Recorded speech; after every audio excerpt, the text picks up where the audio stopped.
The red dot appeared without warning, a tiny circle of death dancing across Damien Voss's chest. In that frozen second, the entire private lounge held its breath. Champagne glasses stopped midair. Conversations died. But one person moved. A waitress nobody had noticed lunged forward, shoving one of the city's most feared men out of the line of fire just as the window exploded into a million glittering shards. Now every gun in the room was aimed at her trembling form. She'd just saved a killer's life and signed her own death warrant. If you want to see how this stranger survives the night and what happens when she becomes entangled with the city's most dangerous criminal empire, stay until the end. Hit that like button and drop a comment telling me what city you're watching from. I want to see how far this story travels. The Velvet Cage wasn't the kind of place you stumbled into by accident. Tucked behind an unmarked door on Ashford Street, it catered to a clientele that paid for two things: discretion and distance from the law. The drinks were expensive, the lighting was low, and the questions were non-existent. If you made it past the 300-pound bouncer with the scar bisecting his left eyebrow, you were either very rich, very connected, or very dead. Lila Hayes was none of those things. She was just a waitress trying to make rent. 23 years old, with dark hair perpetually pulled into a practical ponytail, Lila had learned early that the world didn't hand out favors. You worked, you survived, you kept your head down. She'd been serving drinks at the Velvet Cage for 8 months now, long enough to recognize the patterns. The regular businessmen who came in every Thursday. The couples who weren't married, at least not to each other. The groups of men in expensive suits who spoke in hushed tones and never, ever wanted to be remembered. Tonight felt different. Lila sensed it the moment she stepped onto the floor for her shift. The air was thicker somehow, charged with an electricity that made the hair on her arms stand up. Marco, the bartender who'd worked here for 15 years, was pouring drinks with unusual precision, his movements careful and deliberate. The other waitresses moved like ghosts, speaking only when necessary. "Table 7, Marco muttered as Lila approached the bar. He didn't look at her. "Dom Perignon, 4 glasses, don't linger." Lila's eyes flicked to the corner booth, table 7. Even in the dim lighting, she could make out 4 figures seated in the shadows. The booth itself was positioned perfectly. Back to the wall, clear sight lines to both entrances, far enough from the other tables to ensure privacy.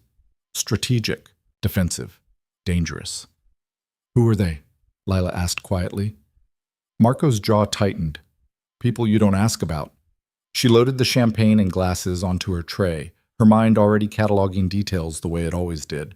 It was a habit born from a childhood spent reading people to stay safe, watching for the shift in her mother's mood that meant they'd be moving again, learning to spot the landlords who'd accept late rent versus the ones who'd change the locks. Some people called it anxiety. Lila called it survival. As she approached table 7, the conversations at nearby tables seemed to quiet. One of the men looked up, early 60s, silver hair, expensive watch. His eyes tracked her movement with the cold assessment of someone who'd spent decades determining who was a threat and who wasn't. She didn't make the cut, apparently, because he looked away dismissively. But the man at the center of the booth didn't look away. Damien Voss. Lila didn't know his name yet, but she'd remember his face for the rest of her life. Mid-30s, dark hair cut with military precision, a jawline that could have been carved from granite. He wore a charcoal suit that probably cost more than her car, if she'd owned a car. But it wasn't his appearance that made her pulse quicken. It was the way he occupied space. Even sitting perfectly still, he commanded the room with an authority that didn't need to announce itself. This was a man who'd never asked for anything twice. "Gentlemen," Lila said, her voice steady despite the warning bells clanging in her head. She set down the glasses with practiced efficiency, no wasted movement. "Your champagne." "Thank you, darling," the silver-haired man said without interest. Damien Voss said nothing. His eyes, dark as river stones, followed her hands as she poured. Not in appreciation or attraction, but with the focused attention of someone who noticed everything, who missed nothing. Lila finished pouring and stepped back. "Enjoy your evening."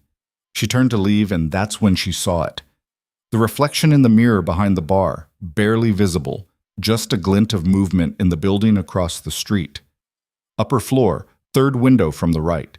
The curtain shifted, and for a split second she saw the barrel. Her brain processed it faster than conscious thought could follow. Angle of approach, trajectory, Target. The red dot appeared on Damien Voss's chest like a droplet of blood, invisible to everyone but her because she was the only one standing at the right angle to see it against the dark fabric of his suit. Time crystallized. She didn't think, didn't plan, didn't calculate odds or consequences. She just moved. Lila's body slammed into Damien Voss with enough force to knock him sideways out of the booth. His champagne glass flew from his hand, arcing through the air in slow motion. The silver-haired man shouted something, a curse, a question, but his words were swallowed by the explosion of shattering glass as the window behind them disintegrated. The sound was deafening. Crystalline shrapnel filled the air like deadly snow, catching the light as it fell. Someone screamed, tables overturned, and then silence. The kind of silence that follows violence, heavy and suffocating. Lila found herself on the floor, her shoulder throbbing where she'd landed, champagne soaking through her white shirt. Above her, Damien Voss stared down with an expression she couldn't read. Not gratitude, not shock. Something colder, more calculating. Then the room erupted. Men materialized from nowhere. Or maybe they'd been there all along, invisible, until they were needed. Guns appeared with fluid, practiced ease. Lila counted 6, then 8, then stopped counting because every single barrel was pointed at her head. "Don't move," a voice commanded. "Hands where we can see them." Lila's hands shot up automatically, her heart hammering so hard she could feel it in her throat. The world spun around her in fragments, shattered glass glittering on the floor, overturned chairs, the black eye of a pistol inches from her face. I just saw—" The words tumbled out, incoherent even to her own ears. "Quiet." The man holding the gun was built like a linebacker, with a neck thick as a tree trunk. His finger rested on the trigger with casual familiarity. Not another word. Damien Voss rose to his feet with controlled grace, brushing glass from his suit. His expression hadn't changed, still that same cold assessment, as if he were watching a mildly interesting chess problem unfold. He touched his chest where the laser dot had been, then looked at the shattered window, then back to Lila. "Sir," the linebacker said, his voice tight. "We need to move you. Now." "In a moment." Damien's voice was quiet, but it cut through the chaos like a knife through silk. Every person in the room went still. He studied Lila with those dark, fathomless eyes. "You saw the shooter." It wasn't a question. Lila nodded, not trusting her voice. "Before the laser appeared on my chest." Another nod. Her mouth was dry as sand. "How?" The mirror. Behind the bar. I saw the reflection." "The building across the street, third window, the barrel." Damien's eyes narrowed fractionally. He turned to the linebacker. Victor, confirm." Victor spoke rapidly into a concealed microphone, his free hand still keeping the gun trained on Lila. A moment later, he nodded grimly. "Confirmed. Third floor, northeast corner, window 3. Sniper's already gone, but there's a rifle setup. Professional grade." The silver-haired man had recovered his composure, though his face was flushed with anger. "This is unacceptable, Damien. Someone knew you'd be here. Someone inside—" "Not here, Richard." Damien's interruption was soft but absolute. He looked at Lila again, tilting his head slightly. "Bring her." "Sir?" Victor's confusion was evident. "You heard me. Bring her to the back room. And get me Henderson on the phone. I want to know who owned that building and who's rented that floor in the last 6 months. I want traffic cameras, security footage. Everything within a 3-block radius." He paused, his gaze never leaving Lila's face. "And I want to know everything about her." Lila's stomach dropped. "Wait, I didn't do anything wrong. I just—" "Saved my life," Damien finished, "which is exactly why we're going to have a conversation." 2 men hauled Lila to her feet, their grips firm but not brutal. She looked around wildly for Marco, for anyone who might help, but the bartender had vanished. The few remaining patrons were being efficiently evacuated through a rear exit by more armed men who seemed to materialize from the walls themselves. How many people did this man have? They marched her through a door marked private, into a hallway she'd never seen before, despite working here for months. The decor changed immediately, from the lounge's calculated opulence to something far more utilitarian. Concrete floors, fluorescent lighting, doors with serious locks. This wasn't part of the restaurant. This was something else entirely. They passed through another door into a room that made Lila's blood run cold. It was sparse, a metal table, several chairs, and absolutely nothing decorative. The walls were soundproofed panels. There were drains in the floor. This was a room designed for secrets and for making people tell them. "Sit," Victor ordered, pushing her into one of the chairs. He holstered his weapon but remained standing behind her, a silent threat. Lila sat. Her hands were shaking, so she clasped them in her lap to hide it. The champagne on her shirt had started to feel cold and sticky against her skin. She could smell it, sweet and expensive and completely at odds with the fear flooding her system. The door opened again and Damien Voss entered, followed by the silver-haired man and two others Lila hadn't seen before. One was a woman in her 40s with sharp eyes and sharper cheekbones. The other was younger, maybe 30, with the lean build of a runner and a scar that curved from his right ear to his collarbone. Damien sat across from Lila, his movements unhurried. He'd removed his jacket, revealing a white shirt and shoulder holster. The gun nestled there was sleek and black and very, very real. "Lila Hayes," he said, and her name in his mouth felt like a violation. 23 years old, originally from Portland, no criminal record, no college degree. You've worked at the Velvet Cage for 8 months. Before that, you were a waitress at 3 other establishments, none lasting longer than a year. You rent a studio apartment in Riverside for $900 a month, which you're currently 2 weeks late paying. Your car was repossessed 4 months ago. You have no family in the city. Each fact landed like a stone in still water. He'd learned all of this in less than 10 minutes. "How did you—" "I asked you a question earlier," Damien interrupted smoothly. "How did you see the shooter before anyone else?" Lila swallowed hard. "I told you. The mirror. The angle." "The mirror was behind you," the woman with sharp cheekbones said, her voice crisp and professional. "You were facing our table. You would have had to turn around, locate the mirror, identify the reflection, process what you were seeing, and react, all in the split second before the laser appeared. That's not possible for a normal person." "I'm observant," Lila said, hating how defensive she sounded. "You're more than observant," Damien said. He leaned forward, elbows on the table. "You assessed a threat that trained security professionals missed. You acted without hesitation. You put yourself in danger to protect someone you don't know." His eyes bored into hers. "Why?" "I don't know. I just saw it and moved." "People don't just move into the path of a bullet," the scarred man said. His voice was rough, like gravel scraping concrete. "They freeze, they panic, they save themselves. They don't save strangers." Lila's temper flared despite her fear. "Well, I'm sorry I didn't follow protocol. Next time I'll just let the bullet hit." Silence crashed down like a wave. Damien's expression didn't change, but something flickered in his eyes. Amusement? Interest? "You have a smart mouth for someone in your position." "What position is that exactly?" "The position where I saved your life and got guns pointed at my head for the trouble?" Victor shifted behind her, a warning rumble in his chest, but Damien raised one hand slightly and the big man went still. "A fair point," Damien conceded. "Let me rephrase. You're in a room with people who need to understand whether you're an asset or a liability. Whether what happened out there was heroism or theater. Whether you're working for someone or genuinely just had very fast reflexes." "I'm not working for anyone," Lila said through gritted teeth. "I'm a waitress. I carry drinks. I smile at customers. I go home and eat ramen because that's all I can afford. That's my entire life. I'm nobody." "Nobody sees what you saw," the sharp-eyed woman said. "I'm Diane Chen, head of security for Mr. Voss's operations. I've been doing this for 20 years.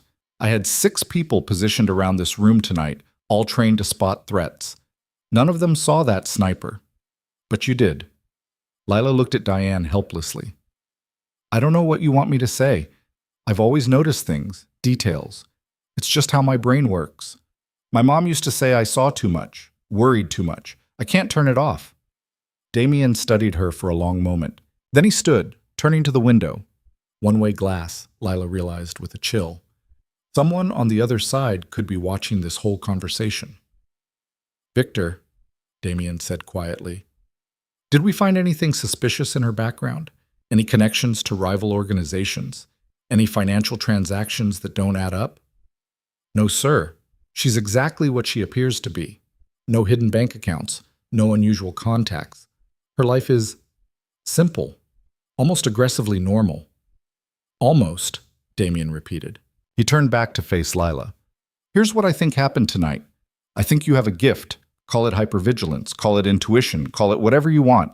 You see patterns other people miss. You notice details that fade into background noise for everyone else. And tonight, that gift saved my life. Lila said nothing. What could she say? The question now, Damien continued, is what I do with you. The temperature in the room seemed to drop 10 degrees. You could let me go, Lila suggested, hearing the tremor in her voice. I promise I won't say anything to anyone. I'll quit the velvet cage. I'll leave the city if you want. I just want to forget this whole night happened.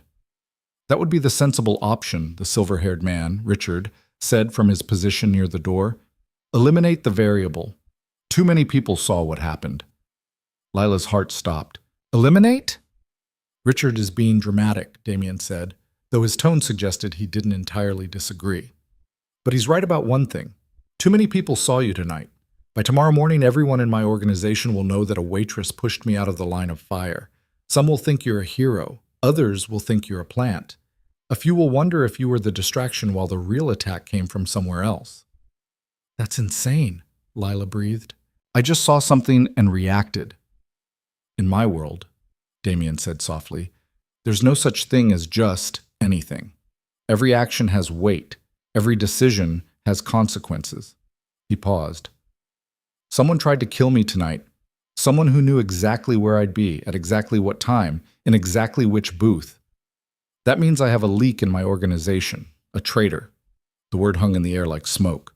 And you, Damien continued, his eyes locked on Lila's, are now the only person I'm certain isn't that traitor. Because if you were, you would have let the bullet hit. Lila's mind reeled. So what does that mean? What are you going to do with me? Damien glanced at Diane, who gave a slight nod. Some silent communication passed between them. I'm going to offer you a choice, Damien said. Option 1. You walk out of here tonight with $20,000 in cash. You use that money to leave the city, start somewhere new, and never speak about what happened here. We'll monitor you periodically to ensure compliance, but otherwise you're free to live your life. $20,000. Lila's rent, her debts, a fresh start, all wrapped up in a single offer. It should have been tempting. It should have been the obvious choice. But there was an option 2. Or, she asked. Or, Damien said, you stay. You work for me. I have a feeling that your ability to see what others miss could be extremely valuable in finding my traitor. And after that, he shrugged slightly. We'll see. You want me to be what exactly? A spy? I don't know anything about your world. Exactly, Diane said, speaking for the first time in several minutes. You're an outsider. No history, no allegiances, no one would suspect you. You'd be invisible. Until I'm not, Lila shot back. Until whoever tried to kill you tonight figures out what I'm doing. Then what? Then you'd have the protection of this organization, Damien said. Which is considerable. Lila looked around the room at these people. Criminals, all of them. She had no illusions about that. Damien Voss wasn't a businessman or a philanthropist. He was something far more dangerous, and he was asking her to step into his world. I need time to think, she said. You have 30 seconds, Richard said coldly. Richard? Damien's voice carried a warning edge.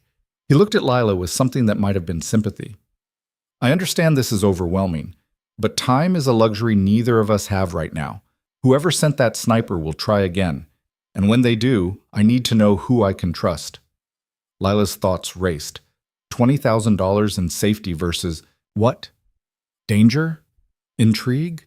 A purpose beyond carrying drinks and dodging her landlord? But beneath all of that, one thought crystallized with absolute clarity.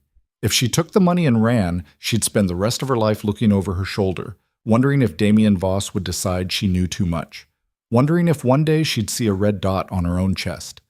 At least if she stayed, she'd see the danger coming. I'll stay, she heard herself say. But I have conditions. Richard laughed, a harsh, barking sound.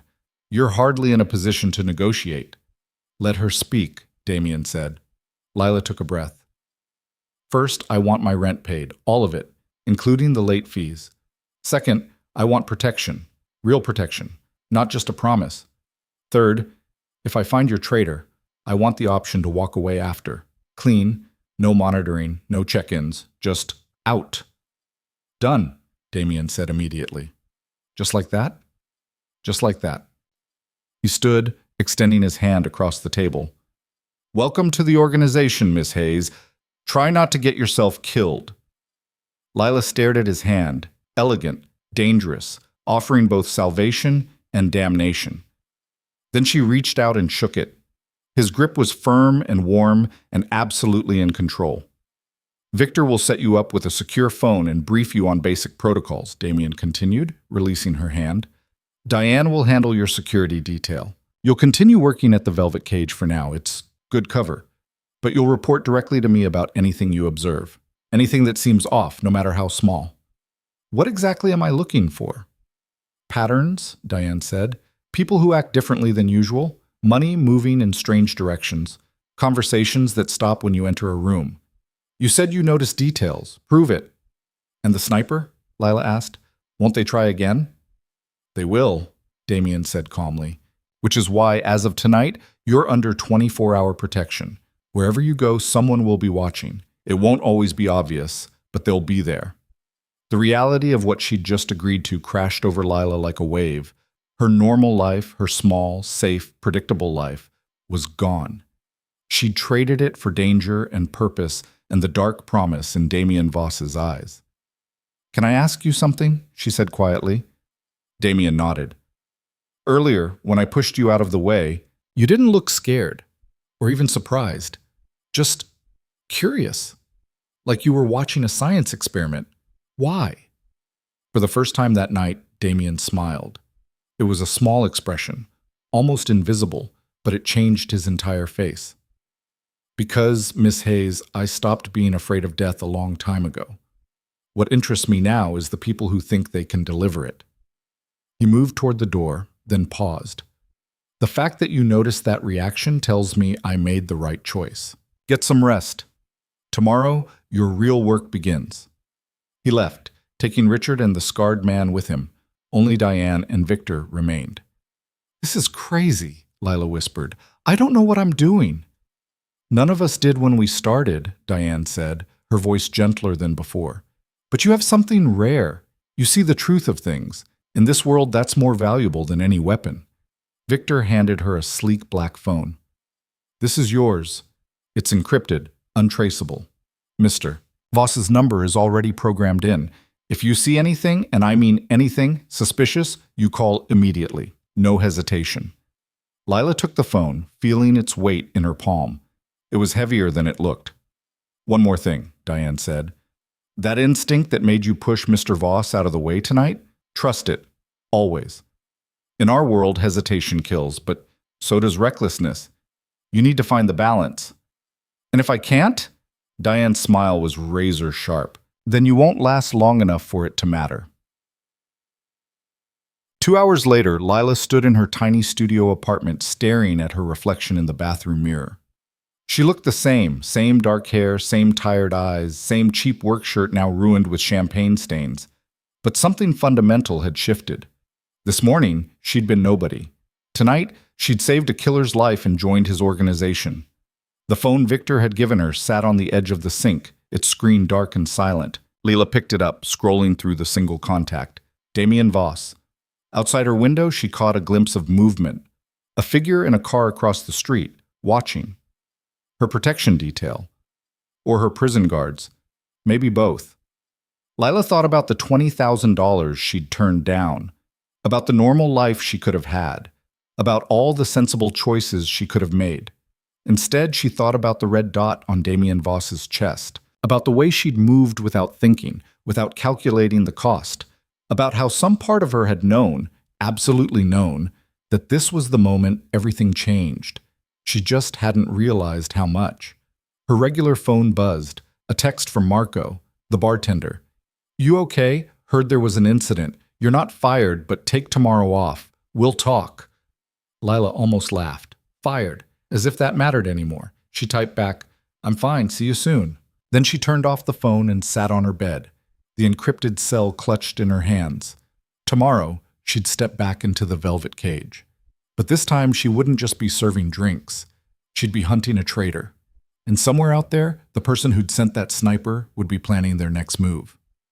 Lila closed her eyes, feeling the weight of her new reality settle over her like a second skin. She'd wanted purpose, wanted to matter, wanted to be more than just another invisible girl grinding through another invisible life. Well, she'd gotten her wish. The question was whether she'd survive it. In the darkness of her apartment, Lila made a silent promise to herself. Whatever came next, she wouldn't freeze, wouldn't hesitate. She'd keep her eyes open, trust her instincts, and see the truth that everyone else missed. Because in Damien Voss's world, that was the only way to stay alive. And despite everything, the danger, the fear, the absolute insanity of what she'd agreed to, some small part of Lila felt more awake than she had in years. The red dot had changed everything. Now she just had to figure out what came next. The morning came too fast and brought with it a reality Lila wasn't ready to face. She'd slept maybe 2 hours, her mind racing through everything that had happened, every word Damien had said, every possible way this could go catastrophically wrong. When her alarm finally went off at 6, she was already awake, staring at the ceiling and wondering if yesterday had been some kind of fever dream. Then she saw the encrypted phone on her nightstand, and she knew it wasn't. Her first real task came at 7:15, delivered via text from a number she didn't recognize. Coffee. Merchant and Gray. 20 minutes. Come alone. Lila's stomach knotted. She typed back, "Who is this?" The response was immediate. "Your new employer. Don't be late." She threw on jeans and a sweater, ran a brush through her hair, and was out the door in 8 minutes. The black sedan she'd spotted last night was gone, replaced by a dark SUV with tinted windows. Her protection detail had changed shifts. The thought should have been comforting. Instead, it felt like being watched by ghosts. Merchant and Gray turned out to be a coffee shop in the financial district, the kind of place where lawyers and bankers grabbed their morning fuel before disappearing into glass towers. Lila spotted Damien immediately. He sat at a corner table, perfectly positioned to watch both entrances. A newspaper open in front of him, though she doubted he was actually reading it. He was dressed differently than last night. Dark jeans, a black sweater, leather jacket. He looked younger somehow, less like a crime lord and more like someone who might teach philosophy at a university. But his eyes, those dark, assessing eyes, were exactly the same. "You're early," he said as she approached. "Good. Sit." Lila sat, acutely aware of the other patrons around them. A woman in a power suit typing furiously on her laptop. 2 men in their 60s arguing about stock portfolios. A college kid with headphones, lost in whatever he was studying. Normal people living normal lives, completely unaware that a man who probably had a dozen murders attached to his name was sitting 15 feet away. "You look like you didn't sleep," Damien observed. "I wonder why," Lila said dryly. A ghost of a smile touched his lips. "Fair point." He pushed a coffee cup across the table, black, no sugar. "Drink. We have things to discuss, and I need you alert." Lila wrapped her hands around the cup, grateful for the warmth.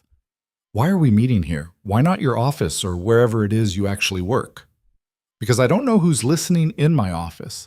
Because after last night, I trust approximately 3 people in my organization, and 2 of them are sitting at the table behind you pretending to read the business section."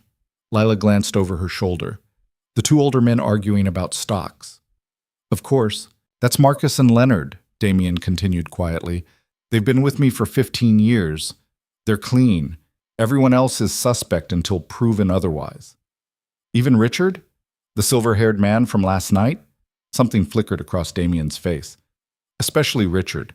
He's my oldest advisor, been with my family since before I took over operations, which makes him either absolutely loyal or the perfect traitor.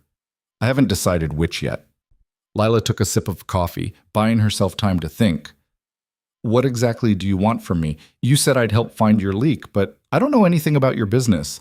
I wouldn't know what normal looks like in order to spot what's abnormal." "That's actually your advantage," Damien said. He folded the newspaper, setting it aside. "Everyone in my organization has been doing this for years. They've developed blind spots, patterns of thinking that make them predictable. You don't have those patterns yet. You see things fresh." Or I see nothing because I have no idea what I'm looking at. Then I'll teach you. He leaned forward slightly, his voice dropping even lower. Here's what you need to understand about my world, Lila. It operates on three principles: money, power, and loyalty. Everything, every decision, every alliance, every betrayal, comes down to one of those three things. The sniper last night? Someone paid for that. Someone with access to my schedule, my security protocols, my habits. That's not a random enemy taking a shot. That's someone inside my organization selling information. For money or power? Maybe both, maybe neither. Maybe someone I trust is being blackmailed. Maybe they've been turned by a rival. Maybe they just decided I'm no longer the best bet for their future. His jaw tightened. What matters is finding them before they try again. A chill ran down Lila's spine. You really think they will? Try again? I know they will. Last night was expensive and risky. Whoever orchestrated it won't stop just because it failed. They'll adapt, change tactics, come at me from a different angle. His eyes locked on hers. Which is why I need you watching. You proved last night that you see threats before anyone else. I need that skill aimed inward. Lila set down her coffee cup, her hand steadier than she felt. Okay, so where do we start? Tonight. I have a meeting at one of my properties downtown. 10 people will be there, my inner circle. Department heads, key advisors, the people who actually run operations. One of them is my trader. I want you there, watching. They'll never accept me just showing up at a high-level meeting. You won't be at the meeting. You'll be serving drinks, playing your role as the waitress who happened to be in the right place at the right time last night. Victor will brief you on each person attending, their backgrounds, their positions, what they bring to the organization. Your job is to observe. Who's nervous? Who avoids eye contact? Who's too calm? Details, Lila. That's what you're good at. It made sense in a terrifying sort of way. And if I spot something suspicious, you tell me immediately. Not Diane, not Victor. Me. He pulled out his own phone, showing her a messaging app she didn't recognize. This is how we communicate from now on. Encrypted, self-deleting messages. Nothing we say can be intercepted or recovered. Lila watched as he typed her number into his contacts. The intimacy of the gesture felt strange. Adding someone to your phone was such a normal thing, yet nothing about this situation was normal. There's something else you should know, Damien said, his voice taking on a different quality. Harder. The sniper we recovered from last night's building, he was a professional. Former military, worked for at least 3 different criminal organizations over the past decade, and he was dead when we found him. Lila's breath caught. Dead? Single gunshot to the head, execution style. Whoever hired him made sure he couldn't talk. Damien's expression was stone. That level of planning, that kind of cleanup, this isn't amateur hour. Whoever's coming for me has resources and experience. Aren't you scared? The question slipped out before Lila could stop it. Damien studied her for a long moment. I told you last night I stopped being afraid of death. That's not quite true. I'm not afraid of dying. I'm afraid of dying without knowing who killed me, without having the chance to look them in the eye and understand why. He paused. Does that sound insane? A little, Lila admitted, but I think I understand it. Do you? She thought about her childhood, about moving from city to city with a mother who was always running from something, debt, bad relationships, her own demons, about learning to read people because not reading them meant walking into danger blindfolded, about the fear that had colored her entire life until last night, when she'd done something fearless for the first time and felt more alive than she ever had before. I spent my whole life being invisible, Lila said quietly, trying not to be noticed, not to make waves, not to matter enough that anyone would pay attention to me. And I was miserable. Safe, but miserable. Last night, when I saw that red dot, I didn't think about safety. I just moved. And afterward, when everyone had guns pointed at me, I should have been terrified. I was terrified, but I also felt real. Like I'd finally done something that mattered. Damien's expression shifted, something almost like understanding crossing his features. Then you're exactly where you're supposed to be. Or exactly where I'm going to get killed. Possibly both. He stood, leaving cash on the table. Too much for 2 cups of coffee, but probably pocket change for him. Victor will pick you up at 7 tonight. Dress like you did at the Velvet Cage. White shirt, black pants, professional but invisible. And Lila? She looked up at him. Trust your instincts. They've kept you alive this long. Don't second-guess them now. Then he was gone, walking out of the coffee shop like any other patron, unremarkable except for the two men who folded their newspapers and followed him out at a discreet distance. Marcus and Leonard, the only two people he trusted. Lila sat alone at the table, nursing her cooling coffee and trying to process everything.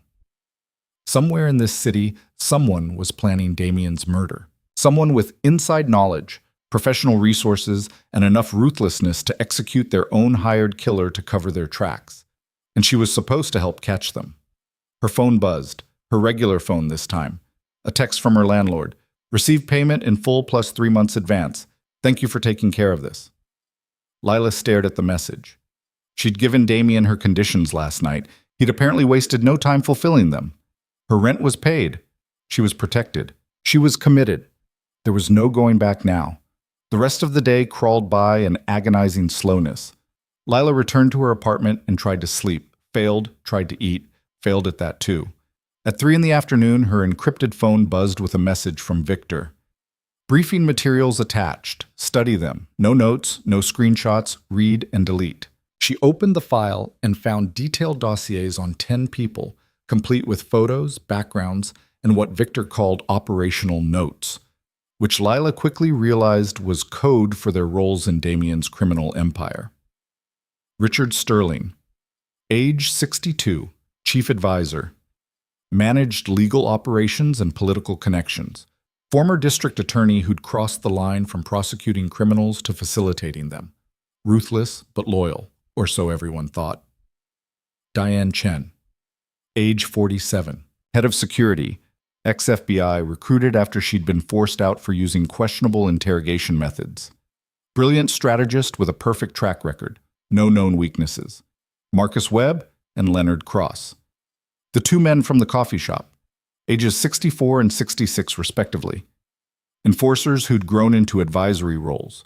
Completely loyal to Damien's father before his death, transferred that loyalty to Damien. Clean records in the organization. Multiple bodies in their wake outside it. Lila continued reading, committing faces and names to memory. Thomas Crane, money launderer. Jennifer Zhao controlled the port operations. David Santos ran the protection rackets, each one a key piece of Damien's empire, each one potentially the traitor who wanted him dead. By the time Victor's black SUV pulled up outside her building at 7, Lila's nerves were strung tight as piano wire. She'd changed clothes 3 times, finally settling on the same outfit she wore at the Velvet Cage. White shirt, black pants, her hair pulled back.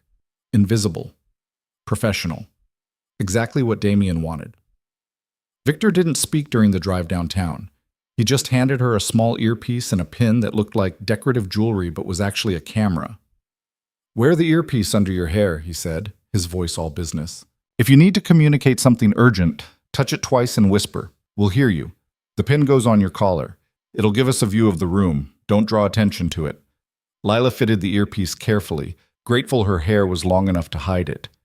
"Has there been any progress on finding who leaked Damien's location last night?" "We're working on it. The building where the sniper set up was owned by a shell corporation. Takes time to trace those, but we'll find them." He glanced at her in the rearview mirror. "You did good last night. Not many people would have moved that fast." "I didn't really think about it." "That's what made it good. Thinking gets you killed.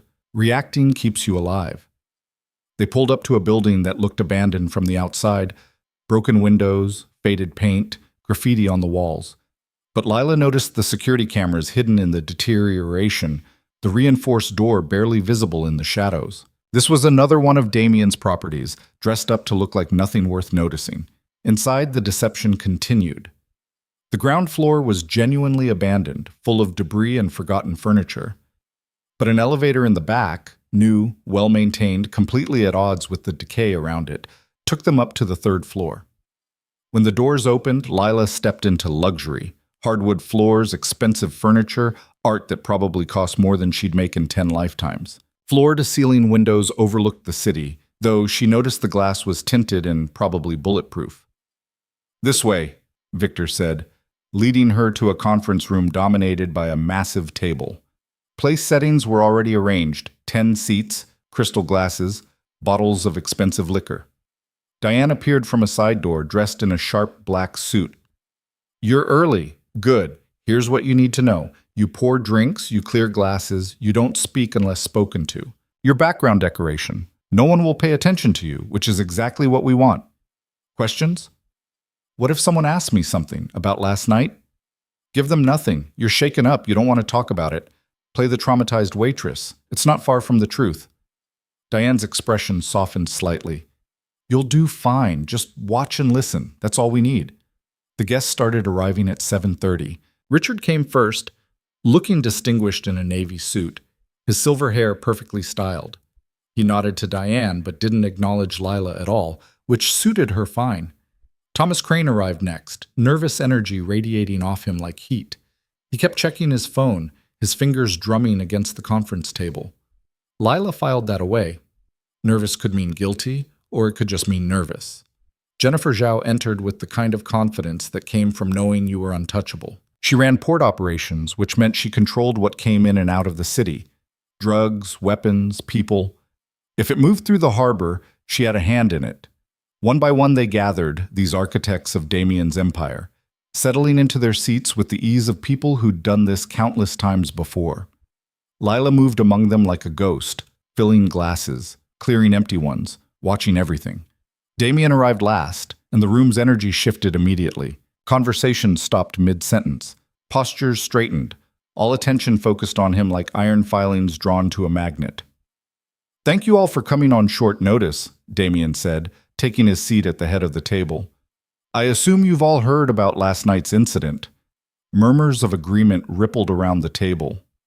"What you might not know," Damien continued, his voice carrying that quiet authority that made people lean in to listen, "is that it wasn't random. Someone with detailed knowledge of my movements hired a professional sniper. That same someone then executed the sniper to prevent him from talking. This was an inside job."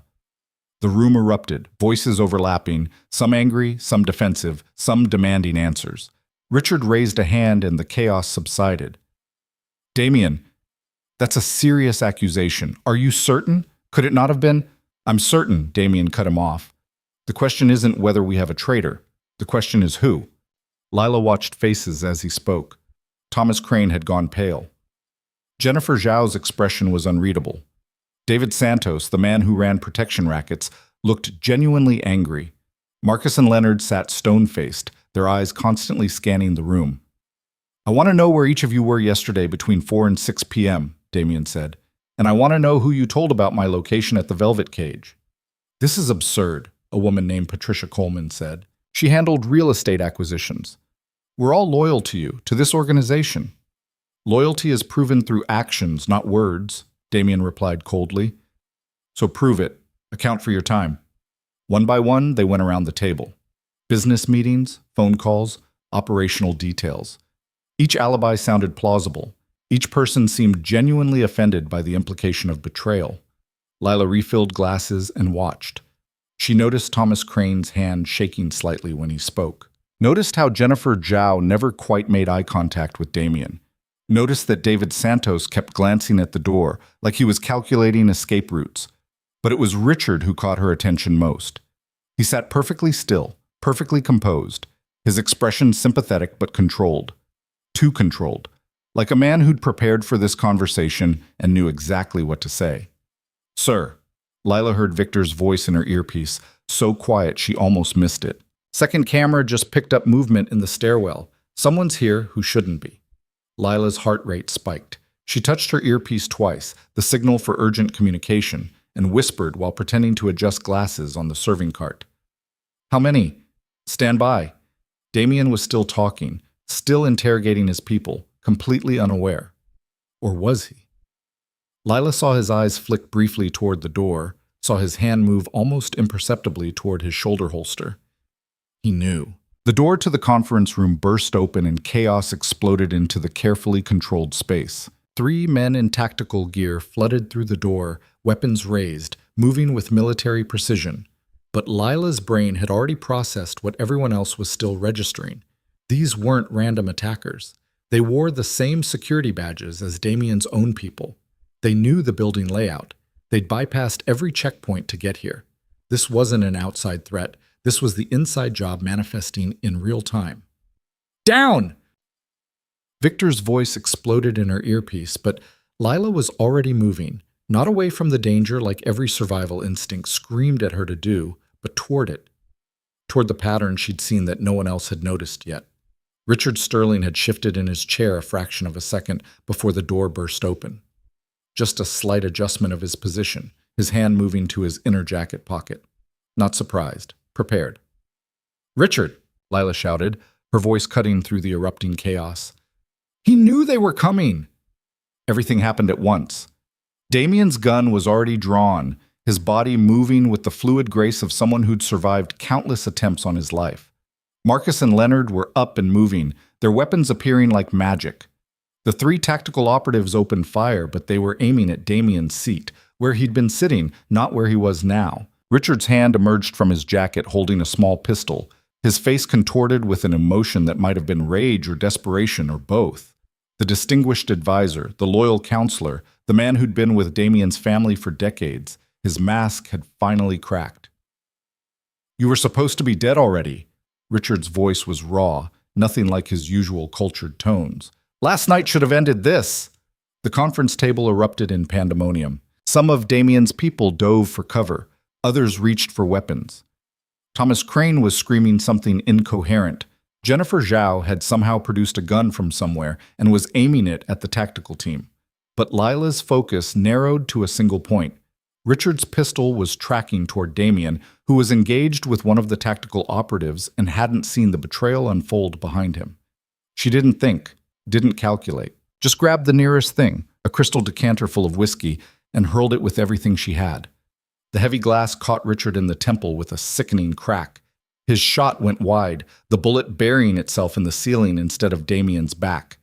He staggered, blood streaming down his face, shock and fury warring in his expression as he tried to reorient his weapon. Diane was there in a heartbeat, her gun pressed to Richard's head. "Drop it, now!" Richard's pistol clattered to the floor. The fight was draining out of the room as quickly as it had erupted. Two of the tactical operatives were down, taken out by Marcus and Leonard with brutal efficiency. The third had his hands up, clearly realizing his mission had failed catastrophically. Damien stood in the center of the wreckage, his gun still drawn, his chest rising and falling with controlled breaths. His eyes swept the room, taking in every detail, before landing on Richard. 15 years, Damien said quietly, and somehow that quiet was more terrifying than shouting would have been. "My father trusted you. I trusted you. And this is how you repay that?" Richard laughed, a bitter sound that had nothing to do with humor. Blood dripped from the wound on his temple where Lila's decanter had struck. "Trust? You want to talk about trust? Your father promised me a partnership, equal shares, equal power. Instead, he gave me a salary and a leash. And when he died, you didn't even have the decency to offer me what I'd earned." "Earned?" Damien's voice dropped even lower. "You've been skimming for years. I knew about the Swiss accounts, Richard. The shell companies, the redirected shipments. I was building a case, waiting for the right moment to move. But you got impatient, didn't you? Decided to eliminate me before I could eliminate you." The revelation rippled through the room. Lila saw understanding dawn on face after face. Richard had been stealing from the organization while smiling and offering counsel. How much had he taken? How long had this been happening? "You knew?" Richard's composure cracked further. "If you knew, why didn't you act?" "Because I wanted to know who else was involved, who you'd bought, who'd been helping you." Damien glanced at the tactical operatives. "These men, for instance, they're not outsiders. They're security personnel from our own payroll, which means someone in this room helped you recruit them." Every eye turned to examine their neighbors with sudden suspicion. The paranoia that Damien had planted earlier bloomed into full flower. Lila's mind raced through everything she'd observed. The dossiers Victor had sent her, the behavior during the meeting, Thomas Crane's nervousness, Jennifer Zhao's careful neutrality, David Santos's constant glances toward the exit. "It's not just him," Lila heard herself say. All attention swiveled to her, and she suddenly regretted speaking, but Damien nodded slightly, encouraging her to continue. There has to be someone else. Richard said you were supposed to be dead already. He's talking about last night. But he didn't pull that trigger himself. Someone helped him set it up. The girl's right, Diane said, her gun still pressed to Richard's head. The sniper last night required inside information, specific details about your schedule, your security rotation, the exact booth you'd be sitting in. Richard had access to some of that, but not all of it. Marcus, Damien said, his eyes never leaving Richard's face. Check their phones, all of them. Every person in this room. I want call logs, messages, everything. You can't be serious, Patricia Coleman protested. We're not criminals. You're employees in a criminal organization, Damien cut her off. And right now, I don't trust any of you. So you'll submit to the search, or you'll leave this building in a body bag. Your choice. The room fell silent. One by one, people reached for their phones and handed them over. Marcus and Leonard began collecting them, their faces impassive. Lila watched David Santos during this process. He'd gone very still, his hand hesitating over his pocket. His eyes darted to the door again, then to Richard, then back to his phone. Mr. Santos seems reluctant, Lila said quietly, trusting her instincts the way Damien had told her to. David's head snapped up, his face flushing. I'm not reluctant. I have private information on my phone, personal contacts. Then you have nothing to hide, Damien said. Hand it over. For a long moment, David didn't move. Lila could see the calculation happening behind his eyes. Fight or flight. Confess or deny. Trust that whatever was on his phone wouldn't be found, or accept that the game was already over. He chose flight. David lunged for the door with surprising speed for a man his size. But he'd telegraphed his move with that last glance, and Lila had been watching. She stepped into his path, not to stop him. She wasn't foolish enough to think she could physically restrain him, but to slow him down just enough. David crashed into her, sending them both stumbling. Lila hit the floor hard, pain exploding through her shoulder, but she'd accomplished her goal. Leonard was there instantly, his massive frame blocking the exit. David spun, reaching for a weapon, but Marcus had already closed in from behind. They had him down and restrained in seconds. Damien walked over slowly, looking down at David with an expression that could have been carved from ice. Run the phone, he said to Diane. I want to know everything.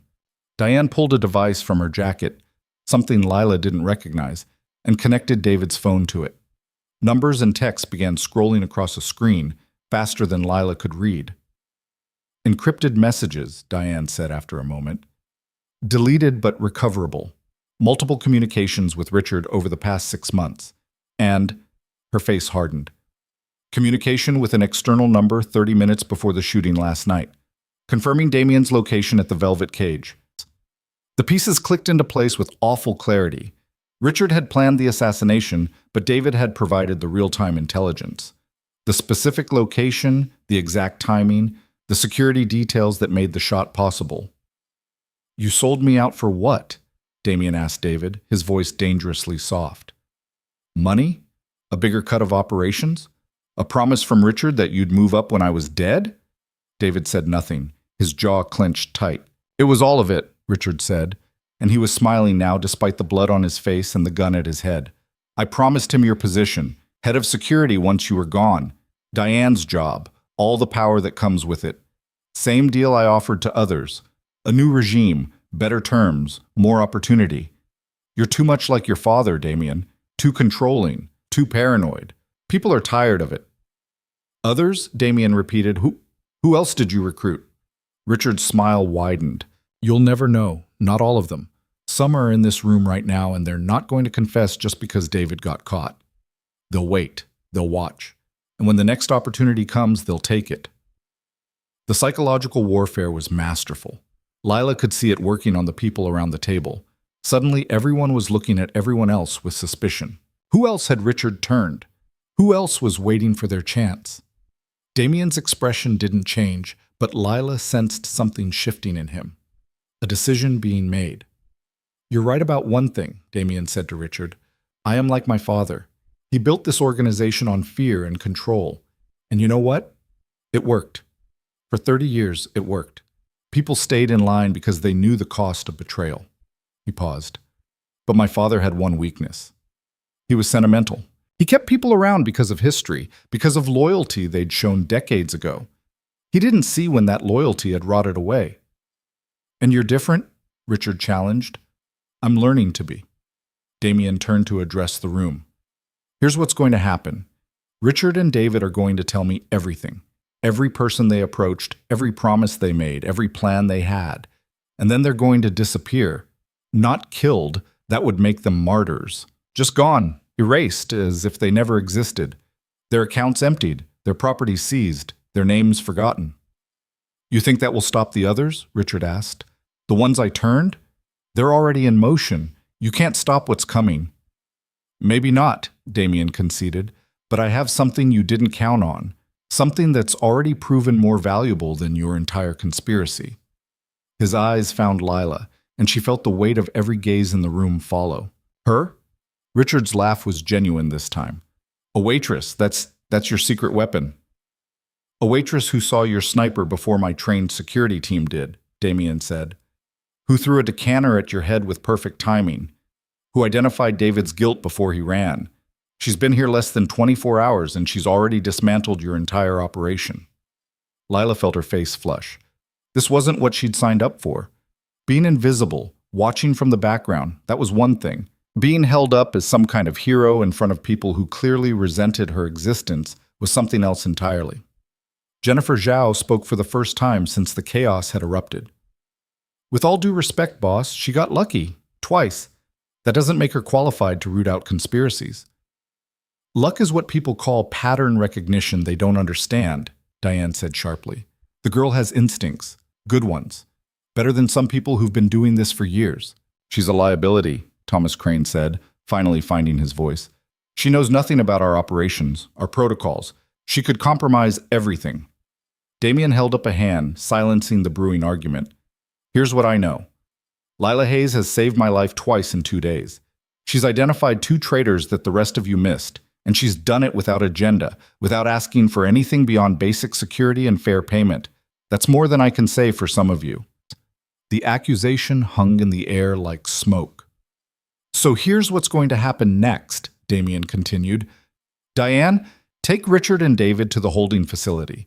I want every detail extracted. Use whatever methods necessary. Marcus, Leonard, sweep this entire building. I want to know if there are any more surprises waiting for us. And the rest of us? Patricia Coleman asked nervously. The rest of you are going to go back to your operations and prove your loyalty. Not through words, through actions. I want perfect execution, perfect results, perfect transparency. Any irregularities, any unexplained activities, any hint that you're working against this organization, and you'll join Richard and David. It was a purge in all but name. Lila could see the fear rippling through the room, the sudden understanding that everything had changed. The old order was dead. Damien was rebuilding from scratch, and only the most useful, most loyal, most frightened would survive. Meeting adjourned, Damien said. Get out. They fled like rabbits, gathering their phones hastily and hurrying toward the exit. Only Diane, Marcus, and Leonard remained, efficiently securing Richard and David. The 2 traitors were being zip-tied and searched, their expensive suits disheveled, their faces showing the reality of their situation sinking in. Lila stood frozen near the overturned conference table, her shoulder throbbing where she'd hit the floor, her mind trying to process everything that had just happened. She'd thrown a crystal decanter at a man's head. She'd called out traitors in front of a room full of criminals. She'd just upended her entire understanding of what she was capable of. Damien appeared beside her so quietly she hadn't heard him approach. You're hurt. I'm fine. You're not. Let Diane look at your shoulder once she's finished with them. Lila finally looked at him, really looked at him. His face was still that carefully controlled mask, but his eyes were different, warmer somehow, almost concerned. Did you know it was Richard? She asked. Before tonight? I suspected. He'd been too perfect lately, too supportive, too agreeable. Richard's natural state is argumentative. When someone changes their fundamental behavior, they're either sick, in love, or planning something. He paused. I didn't want to believe it. That's the sentiment my father had that I criticized. I let history cloud my judgment. But you used tonight to flush him out. A small smile touched his lips. The meeting was bait. I wanted to see who'd panic under pressure, who'd make a move. I didn't expect it to be this dramatic, but yes, I was testing everyone in that room, including me, especially you. I needed to know if your instincts were real or if last night was a fluke. His smile widened fractionally. Congratulations. You passed. By throwing barware at people? By seeing what needed to be done and doing it without hesitation. That's rare, Lila. Rarer than you know. Diane approached, having left Richard and David in Marcus and Leonard's capable hands. We need to move them soon, and we need to secure this location. If Richard had people in our security detail, there might be others. Agreed, Damien said. Lila, go with Diane. Get that shoulder checked. Then I want you somewhere safe until we've cleared out the remaining threats. What about you? Lila asked before she could stop herself. I'll be fine. This isn't my first purge. The casual way he said it sent a chill down her spine. How many times had Damien cleaned house like this? How many betrayals had he survived? How much blood had been spilled in the name of maintaining control? Diane led her out of the conference room and down a corridor to what looked like a medical facility. Nothing fancy, but well-stocked. A man in his 50s was already there, clearly a doctor, though Lila doubted he had a legitimate practice. Shoulder, Diane ordered, and the doctor began his examination. While he worked, gentle despite his rough appearance, Diane stood by the window, her posture tense. You did good tonight, she said without turning around. Really good. But you need to understand something. What's that? You're a target now. Richard's conspiracy might be broken, but his words were true. There are others out there who want Damien dead. And now they know you're the one who helped stop tonight's attempt. They'll see you as a threat. I'm nobody, Lila protested. You're not nobody anymore, Diane cut her off. You're the person Damien Voss publicly credited with saving his life and dismantling a major conspiracy. You're someone he's clearly placing a lot of trust in. That makes you valuable. And in our world, valuable means dangerous. The doctor finished wrapping her shoulder, just bruised, not broken, and stepped back. Lila flexed her arm experimentally, wincing at the soreness. So what do I do? She asked Diane. You learn, fast. I'm going to teach you how to spot surveillance, how to handle yourself in a fight, how to think 3 steps ahead of anyone who might come after you. Because they will come. Maybe not tomorrow, maybe not next week, but eventually someone will decide you're either an asset to acquire or a threat to eliminate. That's comforting, Lila said dryly. It's realistic, and realistic is what keeps you breathing. Diane finally turned from the window, her expression serious. I've been doing this for 20 years. I've seen people come and go, rise and fall, live and die. The ones who survive are the ones who accept the reality of this life and adapt to it. The ones who keep thinking they're going to return to normal eventually, they end up in holes in the desert. Lila thought about her apartment, her old life, the person she'd been just 48 hours ago. That Lila Hayes felt like a stranger now, someone young and naive who didn't understand how the world really worked. Can I ask you something? Lila said. Diane nodded. Do you ever regret it, getting into this life? For a long moment, Diane didn't answer. When she did, her voice was quieter than Lila had heard it before. Every day. And never. I was FBI, straight-laced, by the book. Then I learned the book was written by people who'd never faced real monsters. When I crossed the line, I told myself it was just once.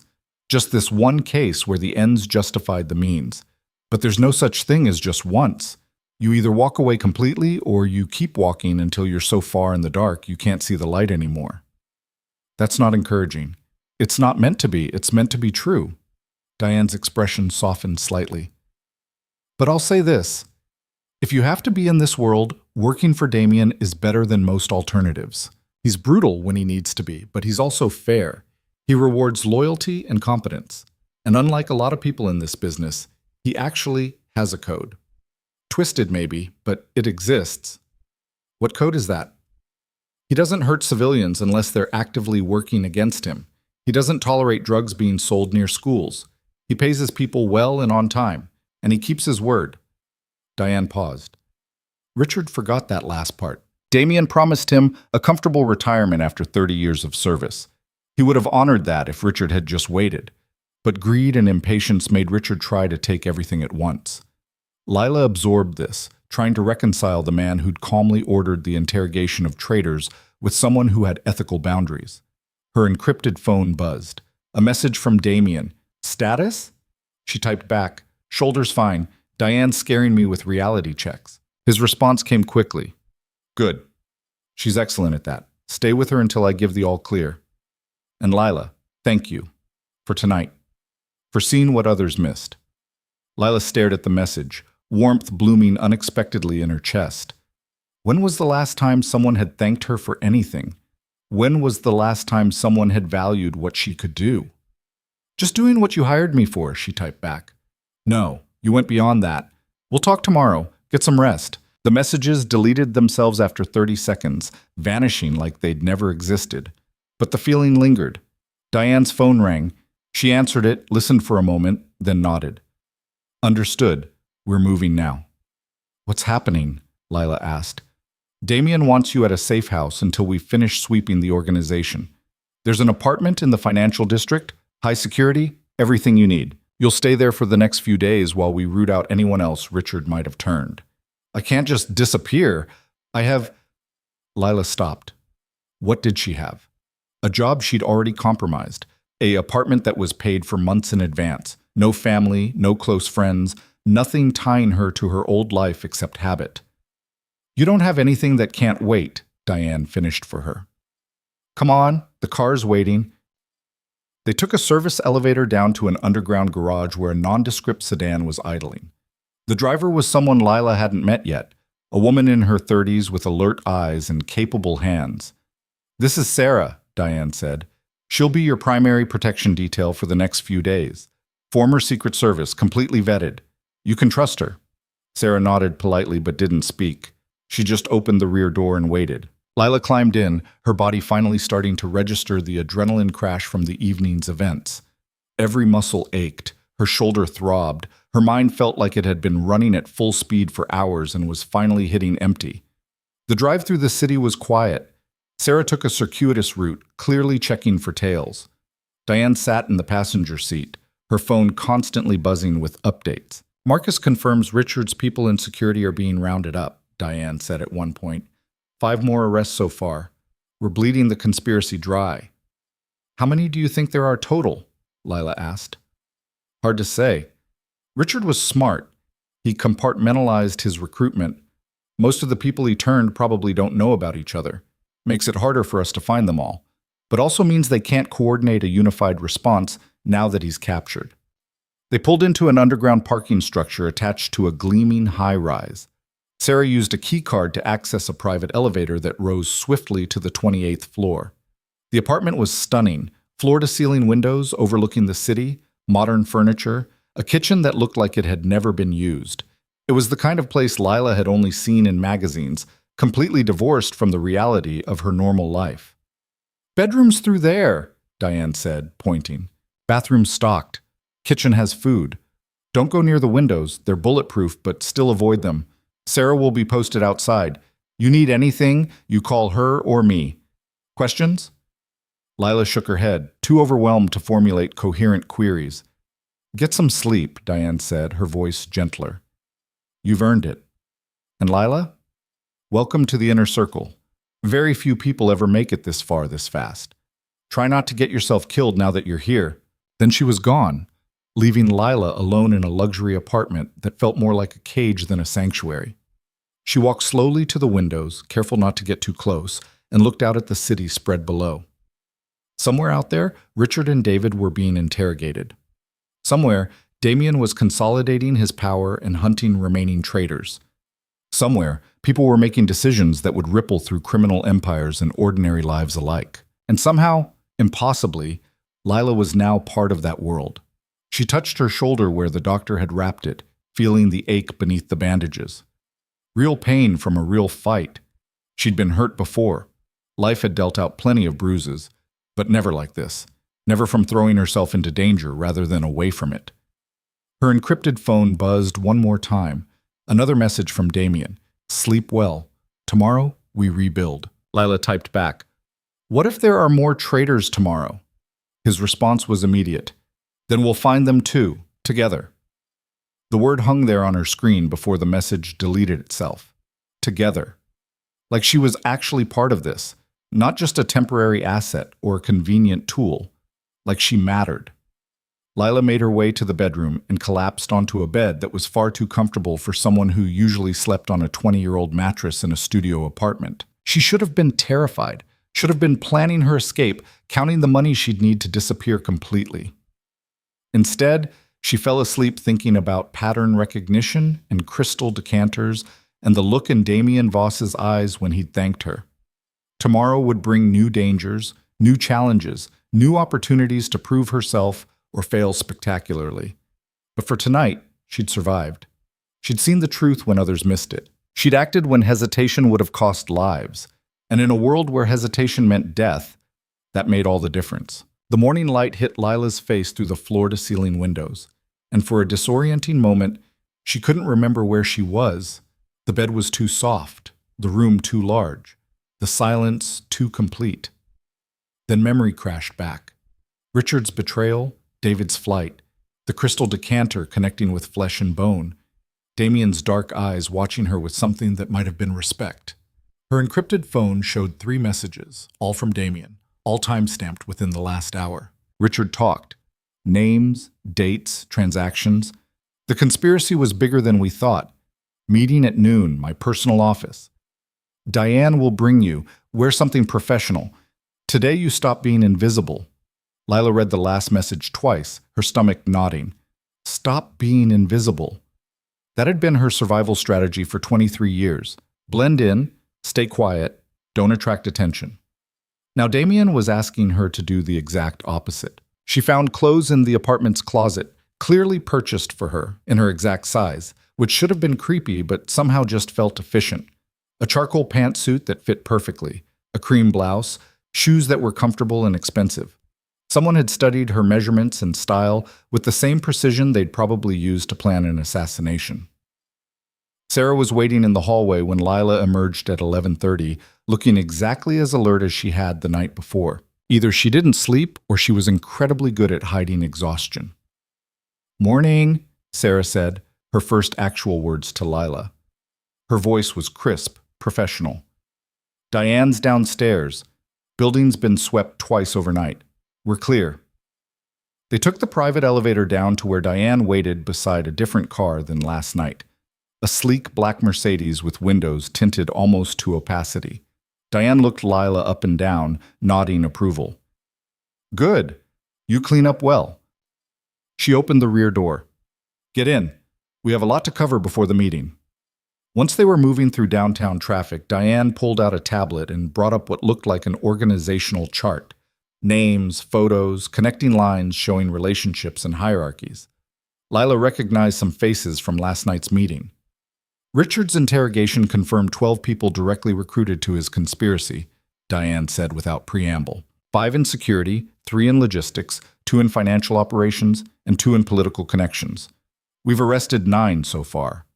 The other 3 scattered when word got out about Richard's capture. "And the ones you arrested?" Lila asked. "What happens to them?" "That depends on how cooperative they are and how deep their betrayal runs. Some might be salvageable with the right incentives. Others," Diane's expression hardened. "Damien doesn't forgive attacks on his life. You saw what happened to the sniper." Lila remembered. Dead before they could question him. A loose end tied off with brutal efficiency. "But here's the interesting part," Diane continued, zooming in on the chart. "Richard claimed he was working alone, that these 12 were his only recruits. But the financial forensics tell a different story. Money's been moving through accounts that Richard couldn't have accessed. Shipments have been rerouted through channels he had no authority over. Someone else is playing this game." Another traitor? Or Richard's partner? Someone he's protecting even now? Diane glanced at Lila. "That's where you come in. Damien wants you at this meeting not as a waitress but as an observer.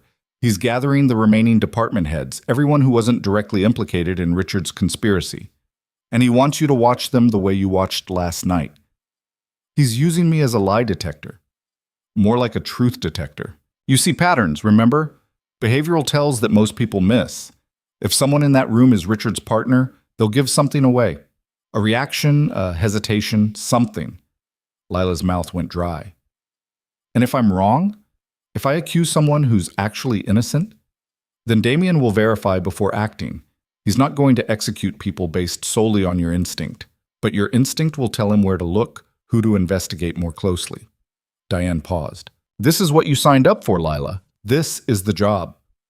The car pulled up to a building Lila hadn't seen before, older than Damien's other properties, built in an era when architecture meant something beyond glass and steel. Stone facade, arched windows, the kind of gravitas that came from surviving decades of urban change. The entrance was guarded by two men who looked like they could stop a small tank. Inside, the aesthetic continued. Hardwood everything, leather furniture, oil paintings that were probably worth more than Lila would earn in her lifetime. This wasn't a front or a facade. This was Damien's actual headquarters, the heart of his empire. Diane led her through corridors where everyone they passed stopped and stared. Word had clearly spread about who Lila was, what she'd done. Some faces showed curiosity, others resentment, a few something that might have been fear. The waitress who'd saved the boss's life and exposed a conspiracy was now an unknown quantity, unpredictable, and potentially dangerous. They reached a heavy oak door. Diane knocked twice and entered without waiting for a response. The office beyond was exactly what Lila expected, and nothing like it simultaneously. Large, yes, with that same wall of windows overlooking the city. But it wasn't ostentatious. The desk was functional, covered with actual work. Files, laptops, phones. The bookshelves held volumes that looked read rather than decorative. This was a space where real decisions got made, not where someone played at being powerful. Damien stood by the windows, his back to them, phone pressed to his ear. He held up one finger, wait, and continued his conversation. I don't care what the union rep says, Michael. The port workers know what happened to the last group that tried to leverage against me. Tell them they get a 4% raise, not the 8% they're demanding, and if they don't like it, we'll find workers who will. He listened for a moment. Good. Handle it. He ended the call and turned, and Lila was struck again by how he occupied space. He wore another suit, navy this time, with a white shirt open at the collar, no tie. Somehow the casual element made him more dangerous, not less. Lila, thank you for coming. His eyes swept over her, noting the professional attire. You look ready. Diane said you wanted me to watch your people. See if any of them are lying. Not lying, necessarily, but hiding something, yes. He gestured to a seating area, leather couch and chairs arranged around a low table. Sit. We have 20 minutes before they arrive. Diane excused herself, leaving Lila alone with Damien for the first time since the coffee shop. The silence stretched, not uncomfortable exactly, but weighted with everything unsaid. How's your shoulder? Damien asked, settling into one of the chairs. Sore but functional. Lila sat on the couch, maintaining what felt like a safe distance.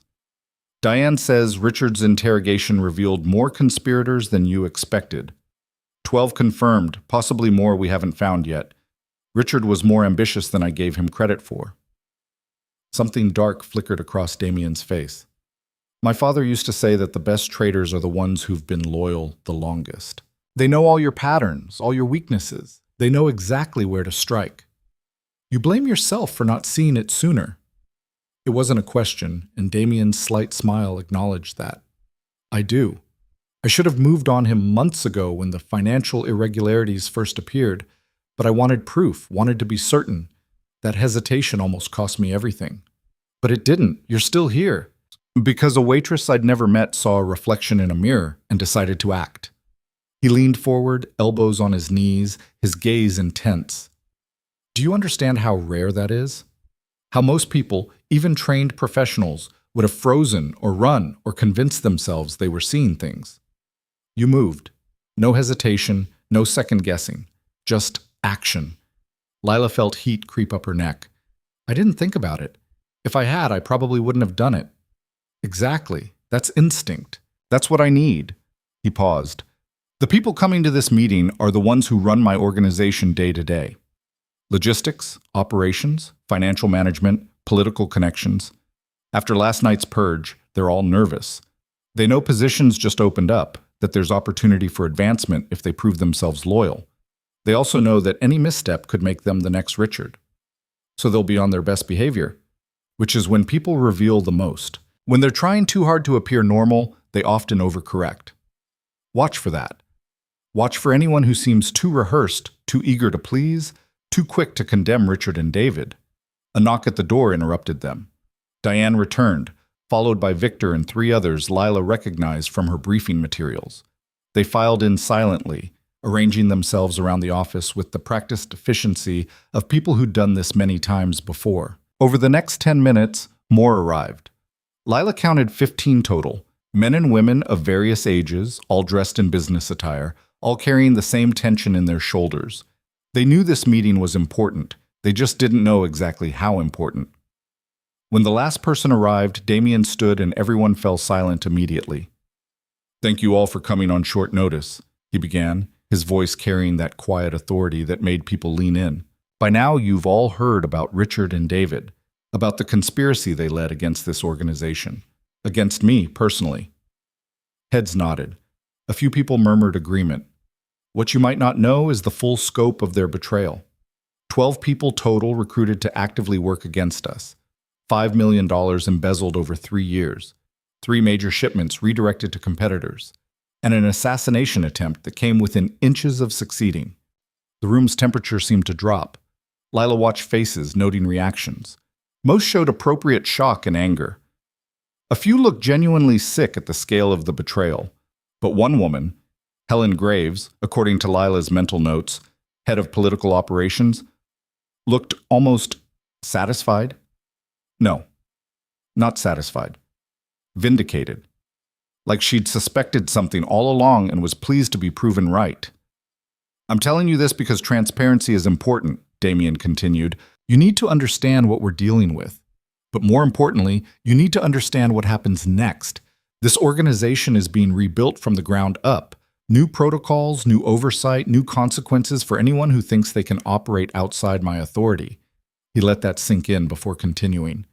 "There will be opportunities for those who prove themselves. Richard's position needs filling, so does David's. Several others' positions are now vacant. But make no mistake, I'm not just looking for competence anymore. I'm looking for absolute loyalty. For people who understand that betrayal isn't just bad for business, it's fatal." The threat hung in the air, unsubtle and effective.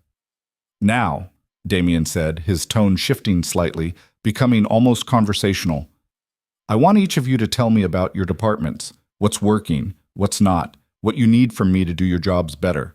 We'll go around the room. Michael, you first." Michael Chen, no relation to Diane, Lila had learned, ran shipping logistics. He launched into a detailed report about container movements, customs relationships, port efficiency. He spoke quickly, precisely, like someone who'd prepared extensively and didn't want to waste anyone's time. Lila watched not Michael, but the others. Who was paying attention? Who was distracted? Who seemed nervous about what might be said? Helen Graves kept glancing at her phone, subtle but frequent, checking messages, or checking to see if someone was responding to messages she'd sent. Thomas Crane from last night's meeting was there too, still nervous, but his nervousness seemed more general now. Less like guilt and more like someone who'd genuinely been shaken by recent events. Person after person gave their reports. Port operations, political connections, financial management, real estate acquisitions. The scope of Damien's empire became clear through these presentations. This wasn't just organized crime in the traditional sense. This was a multi-billion-dollar operation that touched everything from city council votes to international shipping to property development. When it came to Helen Graves's turn, she set her phone face down on the table and launched into her report with practiced ease. Political contributions, key relationships with city officials, upcoming elections that might impact operations. She was good, Lila had to admit. Confident without being arrogant, detailed without being boring. But something was off. Lila couldn't pinpoint it immediately. It wasn't Helen's words or even her body language in isolation. It was the pattern. Everyone else had referenced Richard at least once in their reports, how his arrest had affected their department, what challenges it created, how they were adapting. Helen hadn't mentioned him once. She spoke as if the conspiracy had never happened, as if they were just having a routine department update. That absence was its own kind of tell.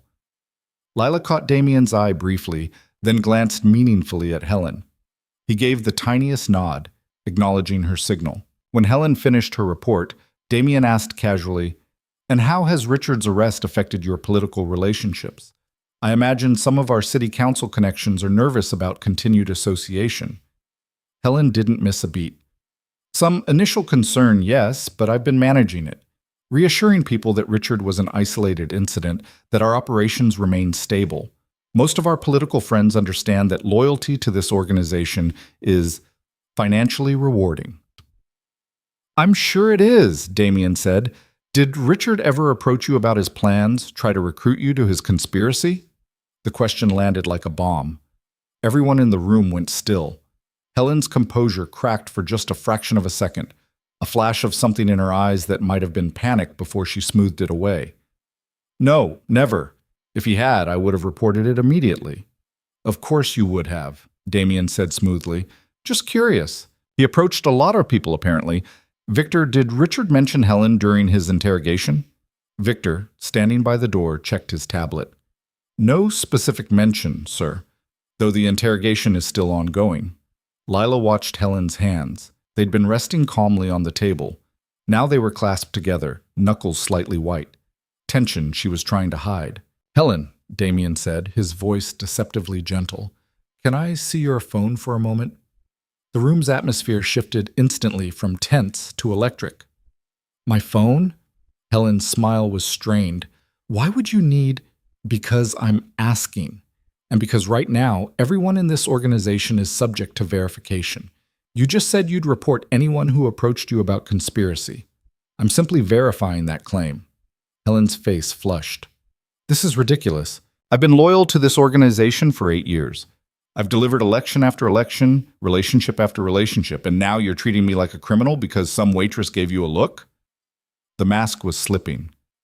Lila could see it happening in real time, the professional facade cracking under pressure, revealing something uglier underneath.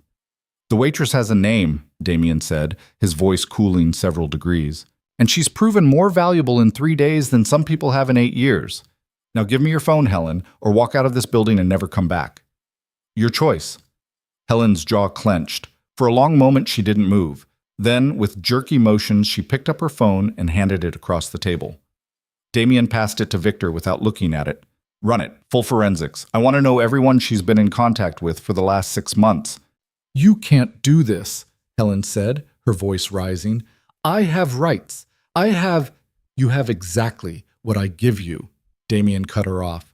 "This isn't a democracy, Helen. This isn't a corporation with HR departments and employee protections.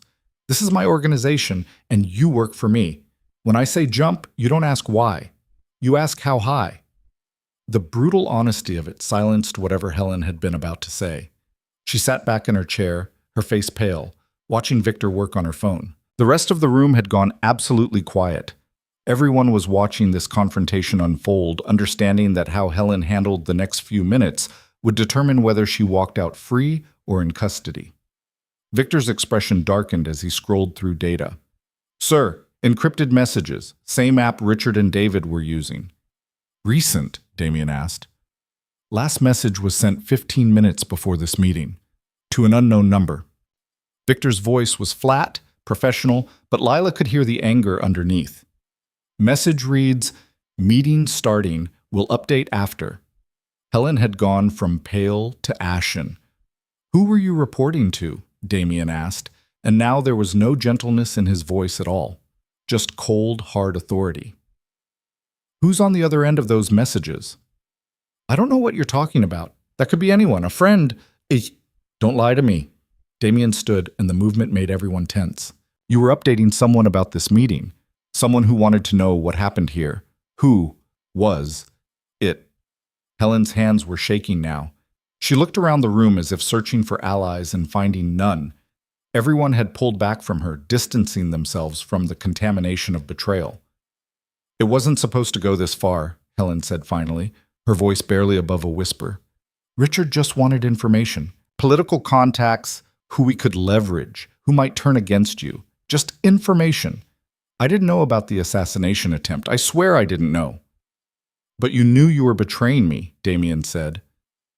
You knew you were selling information to someone working against this organization. He said things were changing, that you were getting too aggressive, making too many enemies, that it was only a matter of time before you went down. And when you did, everyone loyal to you would go down too. He offered me protection, a place in whatever came next. So it was about fear, Damien said. You thought I was going to fail and you wanted to be on the winning side. Can you blame me? Helen's voice cracked. Look at what you do to people who cross you. Look at Richard, at David.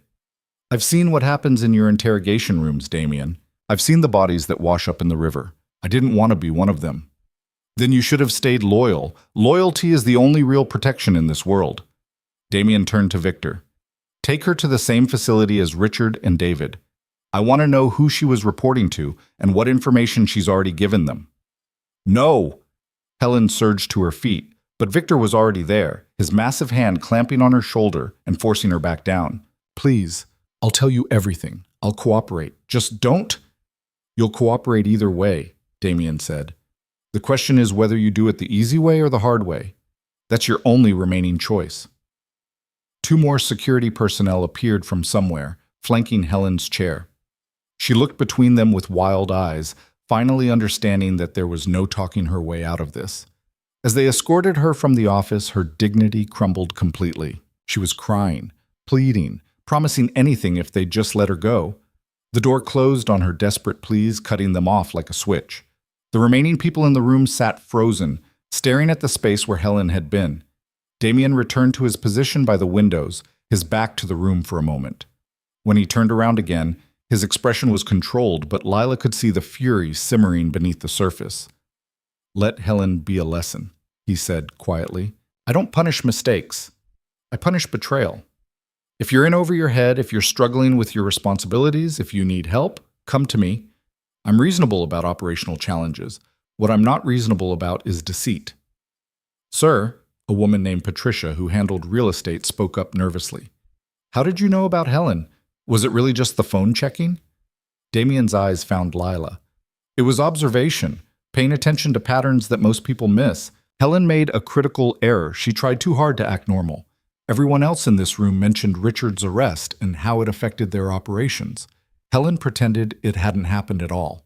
That absence was more telling than any presence could have been. All eyes turned to Lila.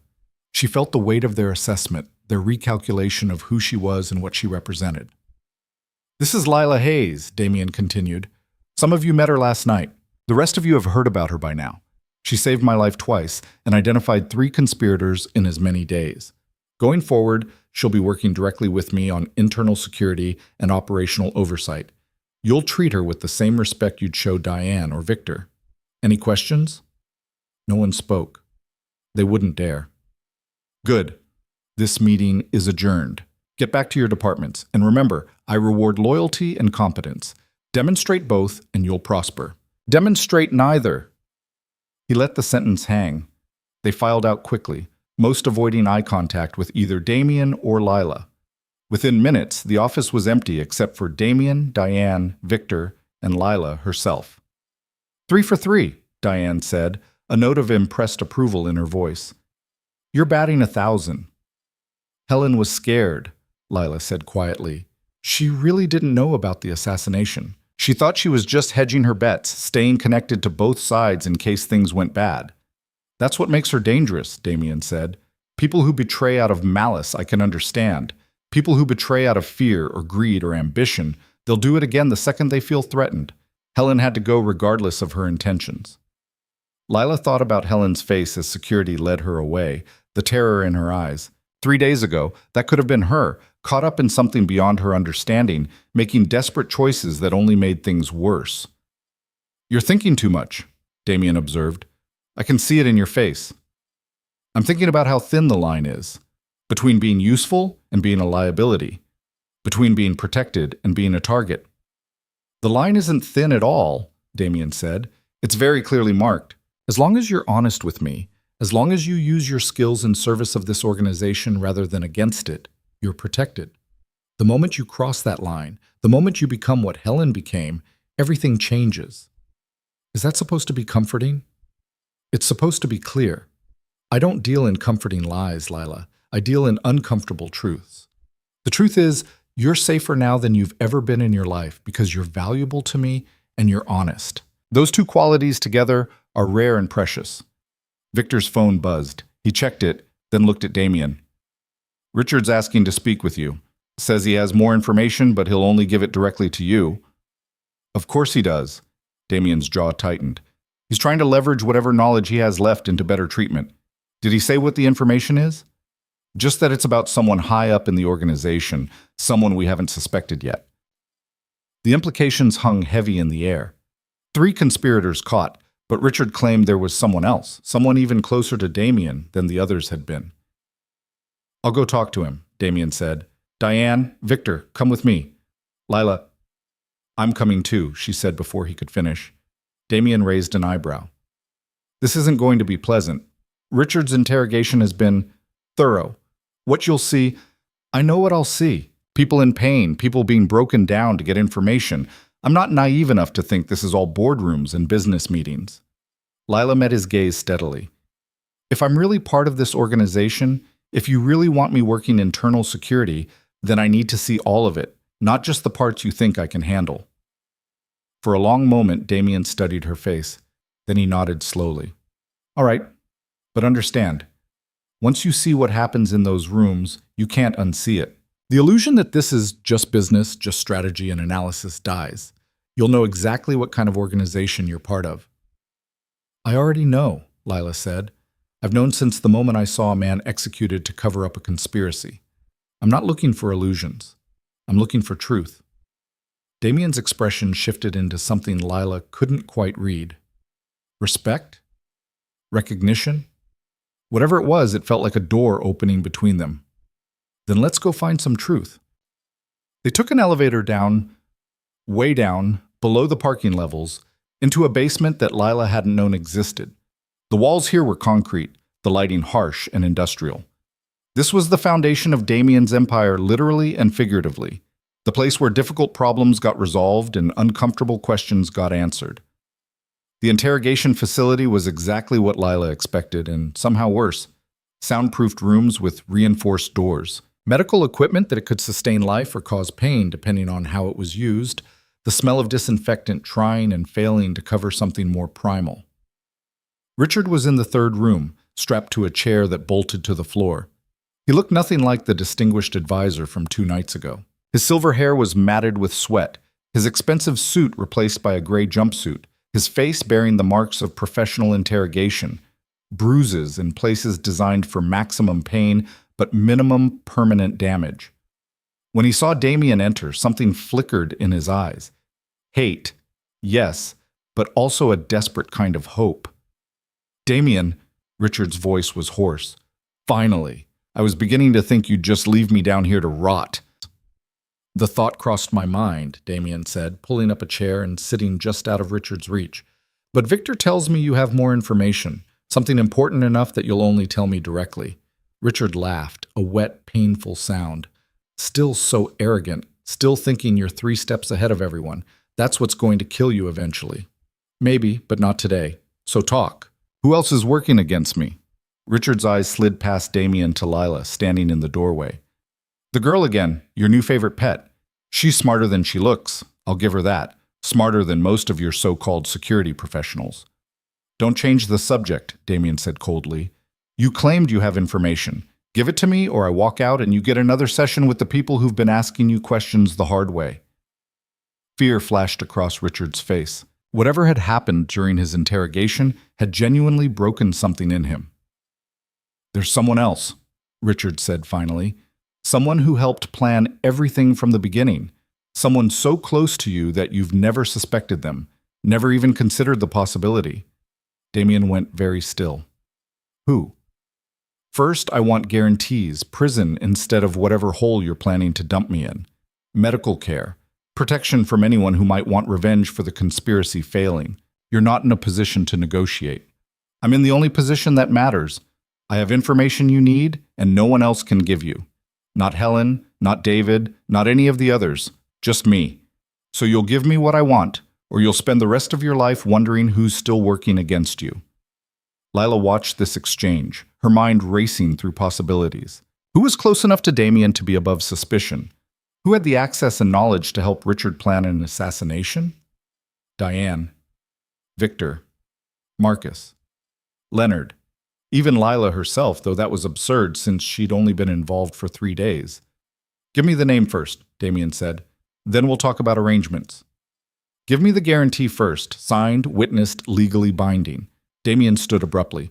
You've got 30 minutes to decide if you want a deal or not. After that, I stop caring what you know because I'll find it out another way. He walked out, and Lila followed, leaving Richard shouting after them. In the hallway outside, Damien leaned against the wall and closed his eyes briefly. When he opened them again, they were burning with controlled fury. He's lying, Diane said firmly, trying to buy himself better treatment by dangling a conspiracy that doesn't exist. Maybe, Damien said. Or maybe he's telling the truth. Maybe there is someone else, someone I trust completely, who's been working against me all along. If there is, we'll find them, Victor said. We've been running financial forensics, communication analysis, everything. If someone's dirty, they've left traces. Unless they're good enough not to leave traces. Damien looked at Lila. What do you think? You've been reading people all week. Is Richard bluffing, or does he really know something? Lila thought back to Richard's face in that interrogation room. The fear was real. She'd stake her life on that. But the information? That was harder to judge. He believes what he's saying, she said finally. Whether it's true or not, he genuinely thinks there's someone else.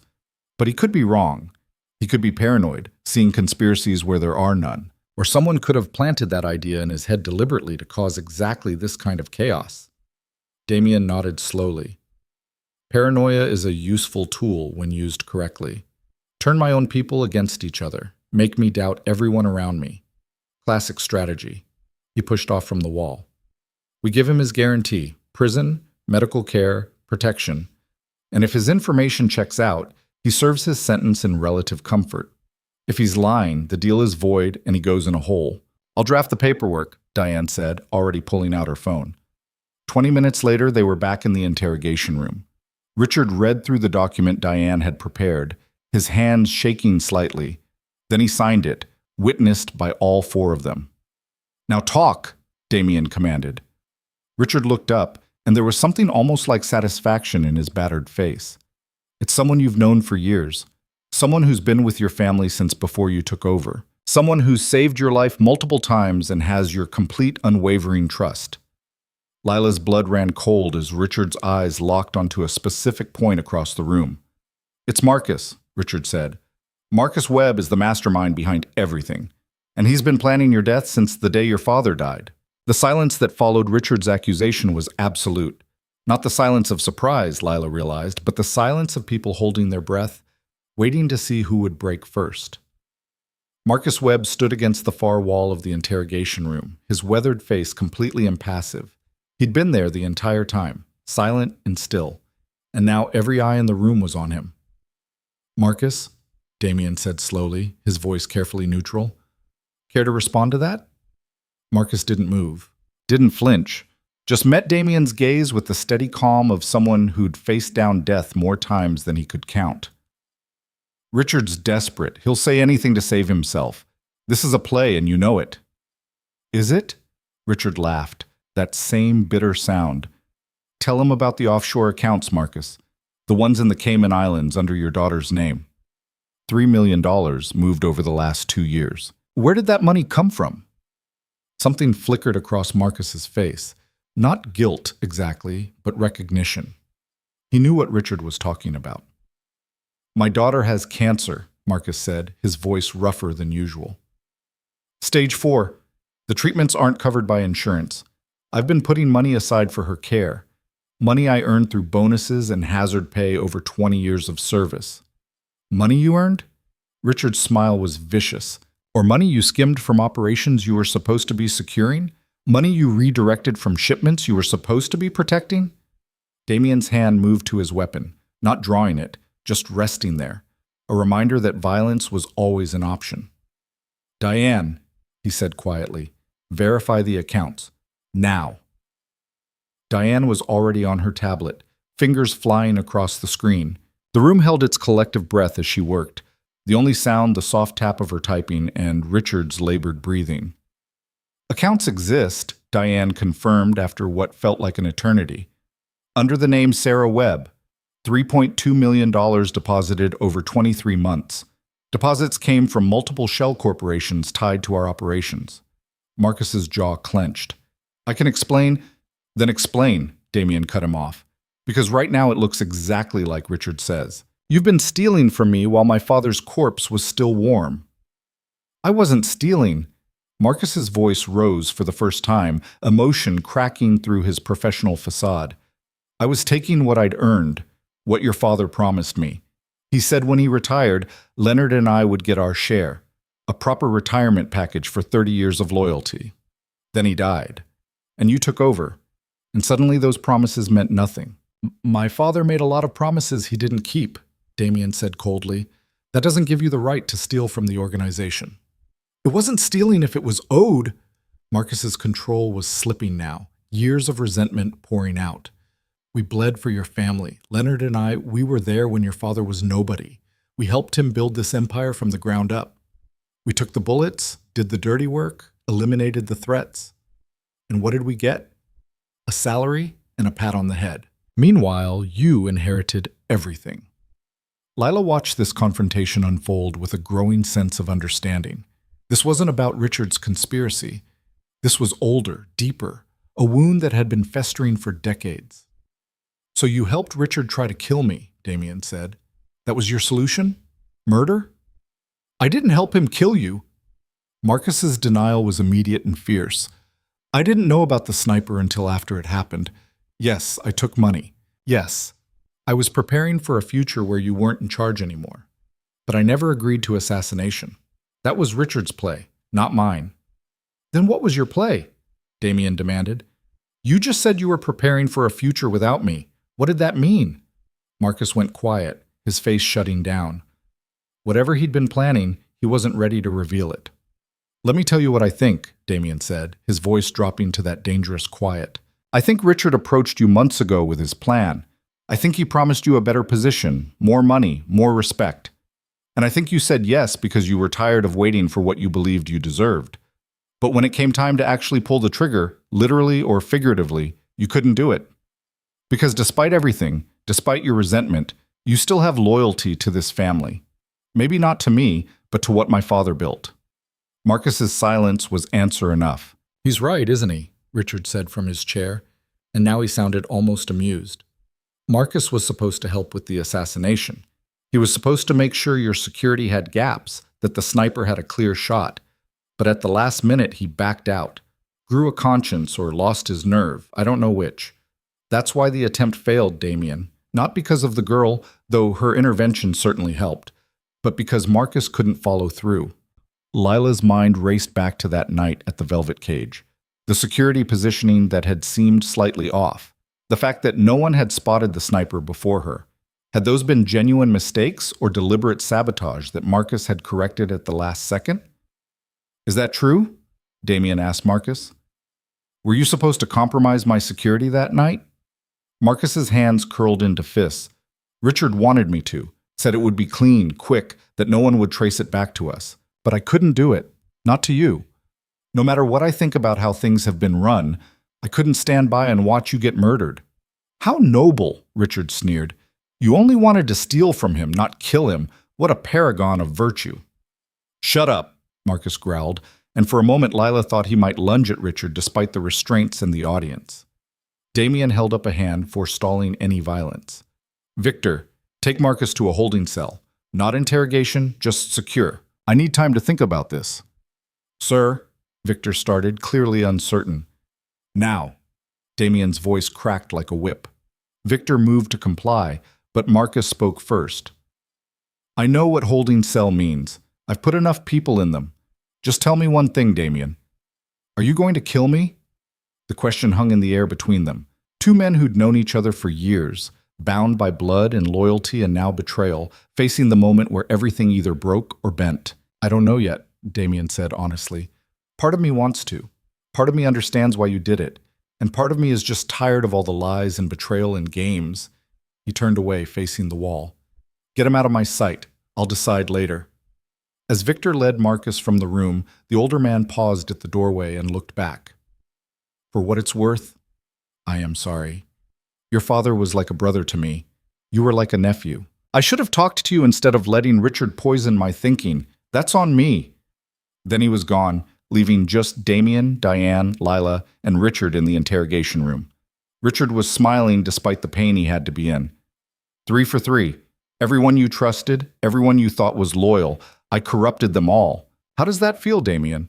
Knowing that your entire organization was rotten from within? "It feels like you made a critical mistake," Damien said, turning back to face him. "You assumed that because people had grievances, they'd be willing to kill for them. But Marcus proved you wrong. He took money, yes. He prepared for contingencies. But when it came down to actual murder, he couldn't do it.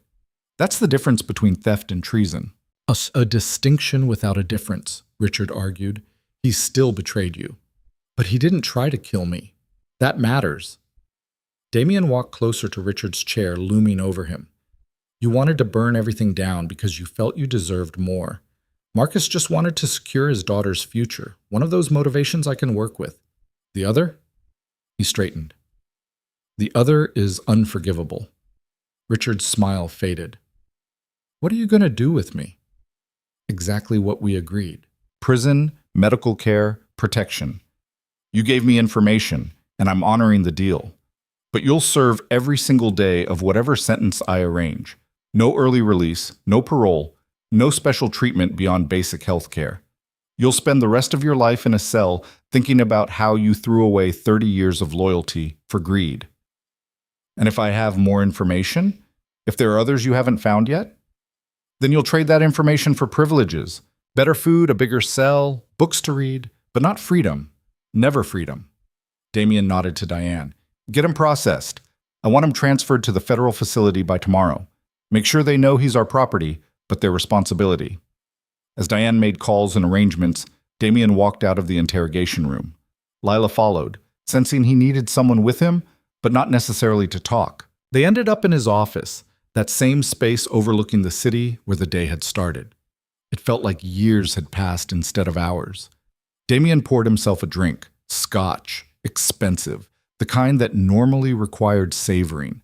He downed it in one swallow and poured another. "You're wondering if I'm going to kill Marcus," he said without looking at her. Lila settled into one of the chairs. "I'm wondering if you know what you're going to do yet." "I don't." He finally looked at her, and the exhaustion in his face was stark. "This job, running this organization, it requires absolute authority. People need to know that betrayal has consequences, that stealing from me, lying to me, working against me, all of it ends badly. It's the only way to maintain control." "But," Lila prompted, hearing the unspoken word, "but Marcus isn't wrong. My father did promise him and Leonard a retirement package. He did use them for the worst work, the most dangerous operations, and then treated them as expendable. And when I took over, I was so focused on consolidating power and cleaning up my father's messes that I never addressed those old promises." "So you're thinking about honoring them now?" Damien laughed, bitter and tired. "Honor them? After he helped plan my assassination? That sends a terrible message. It says betrayal can be forgiven if you have good enough excuses." "Or it says you're not your father," Lila said quietly, "that you recognize when the system is broken and you're willing to fix it, even when it costs you." He studied her for a long moment. "You're very wise for someone who was serving drinks 3 days ago." "I'm very observant. There's a difference." She leaned forward. "Marcus didn't follow through with the assassination. He couldn't. That has to mean something in your calculation. If he'd actually gone through with it, if you died that night, then yes, unforgivable. But he backed out. He chose you over Richard despite his resentment. Because of loyalty to my father, not to me. Does it matter? Loyalty is loyalty, and you can build on it or you can burn it. But if you kill everyone who's ever resented you or disagreed with you or made a mistake, eventually you'll be surrounded by people who are only loyal out of fear.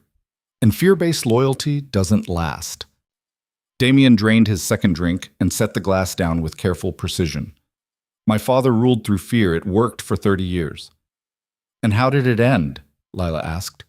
With people like Richard stealing from him, making plans for when he was gone, celebrating his death instead of mourning it? Is that what you want? To build an empire that everyone secretly hopes will fall? What I want, Damien said slowly, is to survive, to maintain control, to make sure that what happened these last few days never happens again. Then make changes, real changes. Not just purges and interrogations and fear, actually address the legitimate grievances, pay people what they're worth, honor old promises, create a system where people want to be loyal instead of having to be loyal. He laughed again, but this time it was gentler. You're describing a business, not a criminal organization. Why can't it be both? You already run legitimate operations alongside the illegal ones. Why not extend that philosophy to how you treat your people? Damien walked to the windows, looking out over the city he controlled through a network of fear and power and carefully maintained violence. Lila watched his profile, this man who'd been born into brutality and had never known another way. If I spare Marcus, he said finally, if I honor my father's promises and restructure how I run this organization, some people will see it as weakness. They'll test me. They'll think the new order means they can push boundaries. Then you make examples of them too, but you make examples of the right people, the ones who betray out of malice, not desperation, the ones who choose violence instead of communication. You can be strong and fair at the same time, Damien. They're not mutually exclusive. He turned to look at her, and something in his expression had shifted. When I brought you into this organization, I thought I was getting an observer, someone with good instincts who could spot threats. I didn't expect a strategist. I'm not a strategist. I'm just someone who spent her whole life on the outside looking in. I know what it feels like when the system is rigged against you, when the people in power don't care about fairness, only control. And I know that eventually those systems collapse. Not because of grand conspiracies, but because people stop believing in them. Damien's phone buzzed. He checked it, his expression hardening slightly. Diane, they've finished processing Richard for transfer, and Marcus is asking to speak with me. Are you going to talk to him? I should probably make him wait. Let him stew in uncertainty for a while. That's what my father would have done. But that's not what you want to do. A small smile touched Damien's lips. No, it's not. They went back down to the holding area, but this time to a different wing. These cells were cleaner, less ominous, places where people waited for judgment rather than endured punishment. Marcus sat on a bench in his cell, head in his hands. When the door opened and Damien entered with Lila, he looked up with reddened eyes. I didn't think you'd come, Marcus said hoarsely. I almost didn't. Damien remained standing, maintaining distance. Talk. You said you wanted to. Marcus took a deep breath. I owe you the truth. All of it. Not just the parts Richard forced out. So here it is. Yes, Richard approached me 6 months ago. Yes, he promised me a better position, more money, recognition for the work I'd put in. Yes, I was angry about how things had been handled after your father died. And yes, I started skimming money for Sarah's treatments. But the assassination? He pitched it as a boardroom coup. Said we'd force you out, restructure the organization, give me and Leonard the retirement packages we were promised. I said I'd think about it. Then he got more specific. Sniper, clean hit, blame it on rivals. And I realized he wasn't talking about a coup. He was talking about murder. Marcus's hands clenched into fists. I told him I was out, but I didn't tell you what he was planning because I was afraid you'd kill me for even listening to his pitch. You were probably right, Damien said. I might have. So I tried to play it safe. Took the money I thought I was owed, kept my head down, hoped Richard's plan would fail or he'd come to his senses. Then that night at the Velvet Cage happened, and I realized how serious he was, how close it came. And I felt sick, Damien, because if you died, I would have been partly responsible for not warning you. Lila watched Damien's face, trying to read his reaction. He was good at hiding emotions, but she was learning his tells, the slight tension in his jaw when he was angry, the way his eyes narrowed when he was calculating odds, the small exhale when he'd made a decision. My father promised you a retirement package, Damien said finally. What exactly did that entail? Marcus blinked, clearly not expecting that question. $5 million. A house in Florida, paid in full. Medical insurance for life. And a guarantee that we'd be protected if any of the work we'd done ever came back on us. And he never put that in writing. Your father didn't put anything in writing. It was all handshake deals and verbal promises. That was his way. And my way, Damien said slowly, is going to be different. Here's what I'm offering. You and Leonard both get your retirement packages. The full amount my father promised, adjusted for inflation. Call it $7 million each. Houses wherever you want them. Medical insurance for you and your families for life, including Sarah's cancer treatments. All legitimate, all legal, all documented. Marcus stared at him like he'd grown a second head. You're serious? Completely serious. But there are conditions. First, you both retire immediately. No more active operations, no more enforcement work. You've earned the right to step back. Second, the money you already took for Sarah's treatments. That comes out of your $7 million. You don't get to steal and then get the full package. Third, you and Leonard serve as consultants for the next 5 years. When I need advice, when I need perspective from people who were there from the beginning, you provide it. No refusing, no hesitation. And fourth, Marcus asked, because there was clearly a fourth condition. Fourth, you never lie to me again. If someone approaches you with a conspiracy, you tell me immediately. If you have grievances, you bring them directly to me. If you see threats I'm missing, you speak up. Complete honesty, no matter how uncomfortable.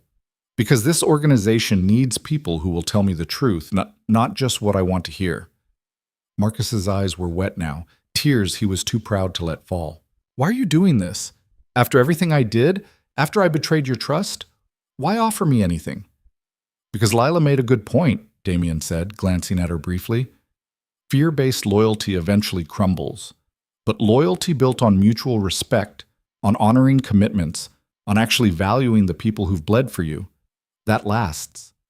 And I want to build something that lasts. Your father would never have made this offer.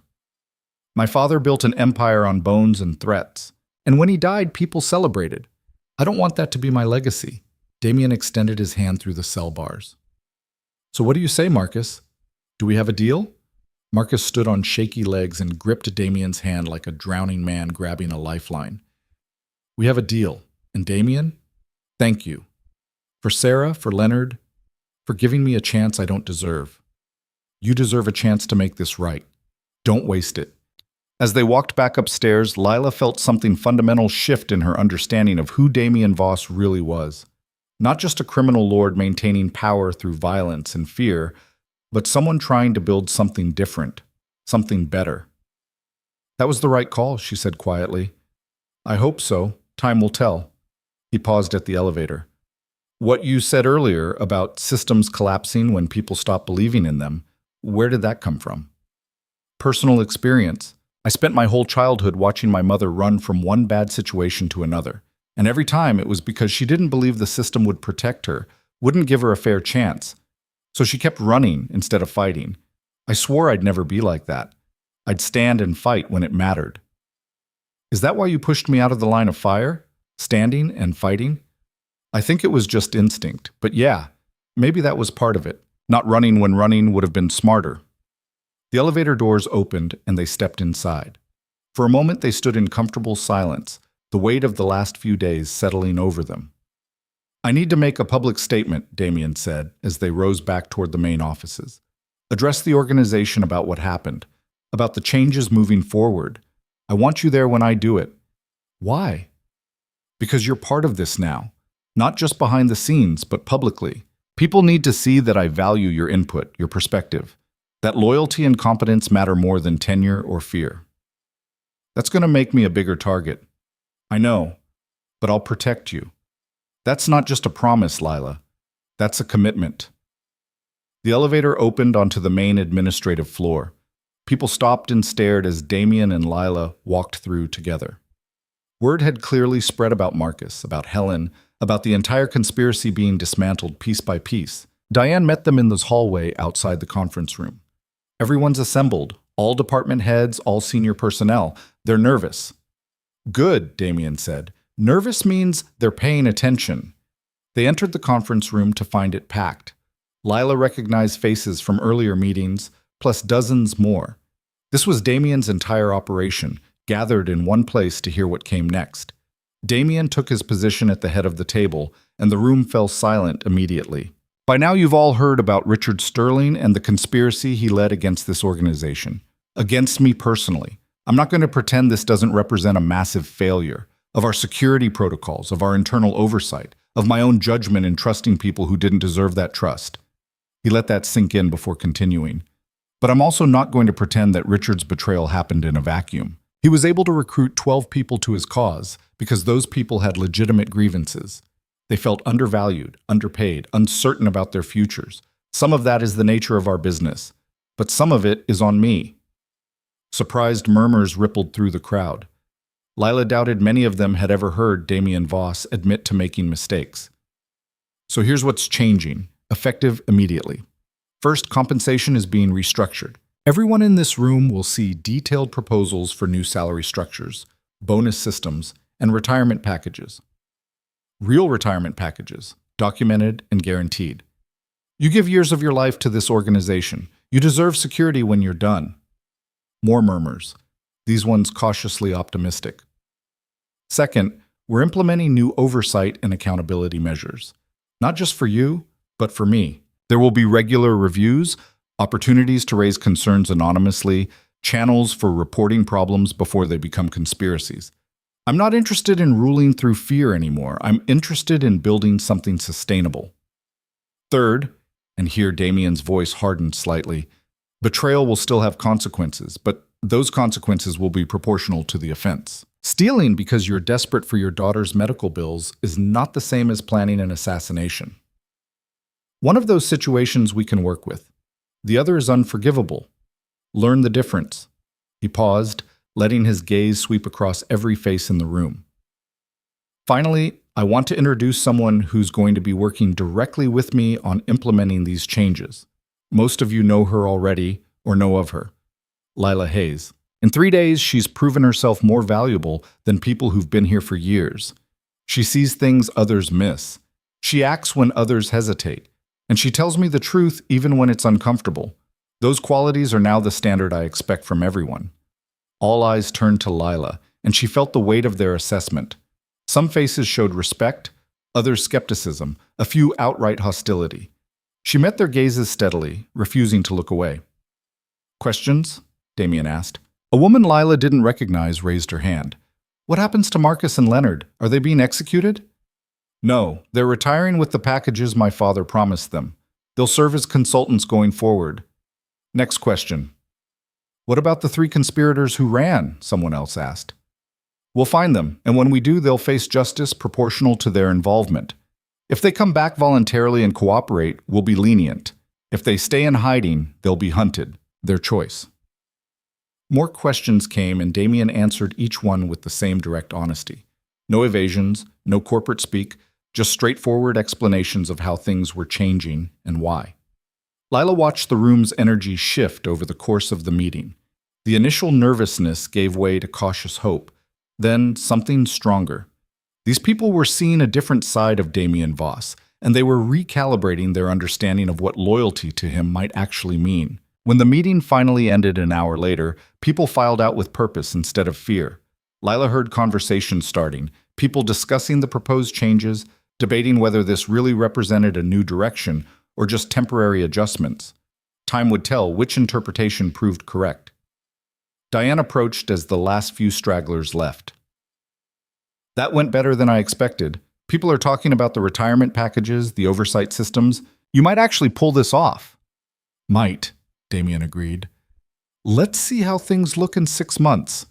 In the meantime, I want those financial restructuring proposals on my desk by Friday. And Diane? Your compensation package is doubling. You've been underpaid for years, and that ends now. Diane's eyes widened. Sir, Don't argue. You're worth it, and we both know it. Take the raise and use it to take a vacation. When was the last time you took time off? 2015, Diane admitted. Unacceptable. 2 weeks, fully paid, starting next month. That's an order. He turned to Lila. You too. Once things stabilize, you're taking time off. Can't have you burning out before you've really started. I don't even know what my job actually is yet, Lila pointed out. Director of Internal Affairs, Damien said promptly. Official title, official salary, official benefits. Diane will get you set up with everything you need. Office, assistant, budget, all of it. Lila blinked. I went from waitress to director in 3 days? You went from waitress to the person who saved my life and dismantled a conspiracy in 3 days. Director seems like a proportional response. He smiled, and it was genuine. Welcome to the executive team, Lila. Try not to look so terrified. I'm not terrified. I'm just overwhelmed, uncertain, wondering if you're in over your head, Damien finished. I know the feeling. I felt it every day for the first year after my father died. But you figure it out, you adapt, you survive. Over the next 2 weeks, Lila discovered exactly what being Director of Internal Affairs meant. It meant long days reviewing financial records, interviewing personnel, identifying weak points in security protocols. It meant learning the intricacies of an organization that operated across a dozen different sectors, some legal and some very much not. But it also meant having real authority. When Lila recommended changes, they were implemented. When she flagged potential problems, they were investigated. When she needed resources, they materialized. Damien kept his promise about protection too. Sarah became her constant shadow, along with a rotation of other security personnel. Lila's apartment, the real one, not the safe house, was upgraded with security systems that probably cost more than the entire building. Her life became a strange hybrid of luxury and danger, power and vulnerability. Marcus and Leonard formally retired in a ceremony that was surprisingly emotional. They handed over their badges and weapons, received their retirement packages, and made speeches about loyalty and family and second chances. Leonard cried openly. Marcus kept his composure until Damien hugged him, then broke down completely. The 3 conspirators who'd fled were found within 10 days. 2 came back voluntarily and cooperated fully. They received reduced sentences in minimum security facilities. The 3rd tried to run further and was eventually tracked to Mexico. He didn't come back voluntarily. He didn't come back at all. Richard served 3 months in federal prison before dying of a heart attack. Some whispered it wasn't natural. Others said the stress of confinement had simply been too much for a man used to luxury and power. Lila suspected the truth was somewhere in between, but she didn't ask. Some questions were better left unanswered. Helen lasted longer, 2 years before attempting suicide in her cell. She survived but was transferred to a psychiatric facility. Damien quietly arranged for better care than standard prison would have provided. Not forgiveness exactly, but a recognition that some betrayals came from fear rather than malice. David Santos served his full sentence and was released 5 years later, broken and grateful to be alive. He disappeared into obscurity, working at a hardware store in the Midwest under an assumed name. Damien's people kept tabs on him, but he never caused trouble again. Through all of this, Lila and Damien developed a partnership that surprised them both. She brought perspective he lacked, the viewpoint of someone who'd lived outside power structures and could see their flaws clearly. He brought experience and knowledge she needed, understanding of how the criminal world actually functioned beneath its surface legitimacy. They worked late nights in his office, arguing over policy changes and strategic directions. They attended meetings together, presenting a united front on reforms that some people loved and others hated. They navigated assassination attempts, 3 more over the next year, with increasing efficiency. And somewhere in those long nights and dangerous days, something shifted between them. The professional respect deepened into friendship, and the friendship carried undertones of something more complicated. "We should talk about this," Lila said one evening, 6 months after Richard's conspiracy had been dismantled. They were alone in Damien's office, reviewing quarterly reports, and she'd caught him watching her instead of his spreadsheets. "Talk about what?" Damien asked, though his slight smile suggested he knew exactly what. "About how every time you look at me lately, you look like you're trying to solve a puzzle you can't quite figure out.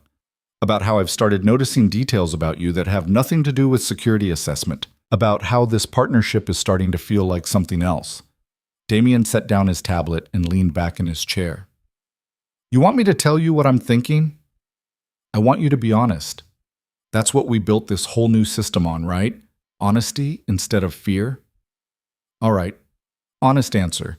I'm thinking that you're the first person in years who looks at me and sees something beyond the organization I run, who challenges me instead of just following orders, who makes me want to be better than what I was raised to be. He paused. I'm also thinking that getting involved with you would be complicated, potentially dangerous, and possibly the worst professional decision either of us could make. But, Lila prompted, hearing the unspoken word again, but I'm tired of making every decision based on strategy and control. Sometimes you have to trust your instincts, right? That's what you taught me. Lila stood and walked to where he sat, her heart pounding. My instincts say this is a terrible idea. Mine too. They also say I don't care. Neither do I. When he kissed her, it felt like the first genuinely reckless thing either of them had done in years. Not calculated, not strategic, just two people who'd found something unexpected in the midst of violence and conspiracy and choose to hold on to it. They pulled apart slowly, and Lila saw in his eyes the same mixture of hope and fear she felt herself. This changes things, she said quietly. Everything's already changed. We might as well change together. Over the next year, they rebuilt Damien's organization into something that resembled his father's empire only in outline. The violence remained. That was unavoidable in their world, but it became more surgical, more defensive. The fear remained too, but it was tempered with fairness, with actual rewards for loyalty, with systems that gave people paths forward instead of just threats for stepping wrong. Lila moved into the penthouse apartment Damien owned in the financial district, the same building where she'd hidden in the safe house that first night. She kept her old studio too, maintaining it as a reminder of where she'd come from. Sometimes when things got too intense, too complicated, she'd go there alone and sit in the silence, remembering the girl who'd served drinks and minded her own business. That girl was gone now.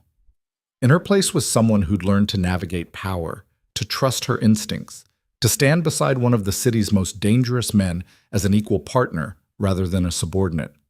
The Velvet Cage closed 6 months after Richard's conspiracy failed. Marco retired and moved to Florida. The building was sold to developers who turned it into luxury condos. Lila went to the final night of operation, had one drink at the bar where everything had started, and walked away without looking back. Some chapters ended. Others were just beginning.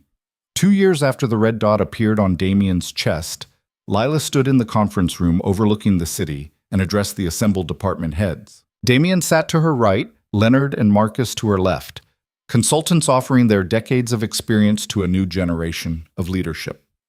The quarterly numbers are good, Lila said, pulling up charts on the main screen. Revenue is up 12% across legal operations, stable on less legal activities. We've successfully transitioned 3 major operations into legitimate businesses. Employee satisfaction scores, yes, we do those now, show 83% positive ratings, up from 62% last year. She let those numbers sink in before continuing. But we're also facing new challenges. 3 rival organizations have made overtures about potential partnerships.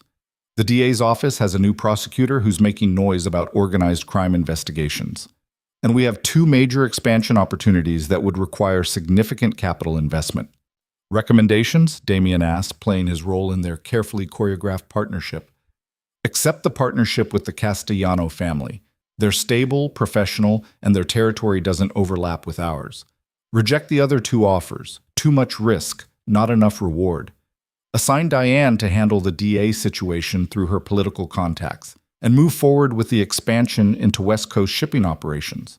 The numbers justify the investment. Around the table, heads nodded. No fear in those nods, Lila noted, just professional agreement with sound analysis. This was what they'd built. Not perfect, not bloodless, but better than what came before.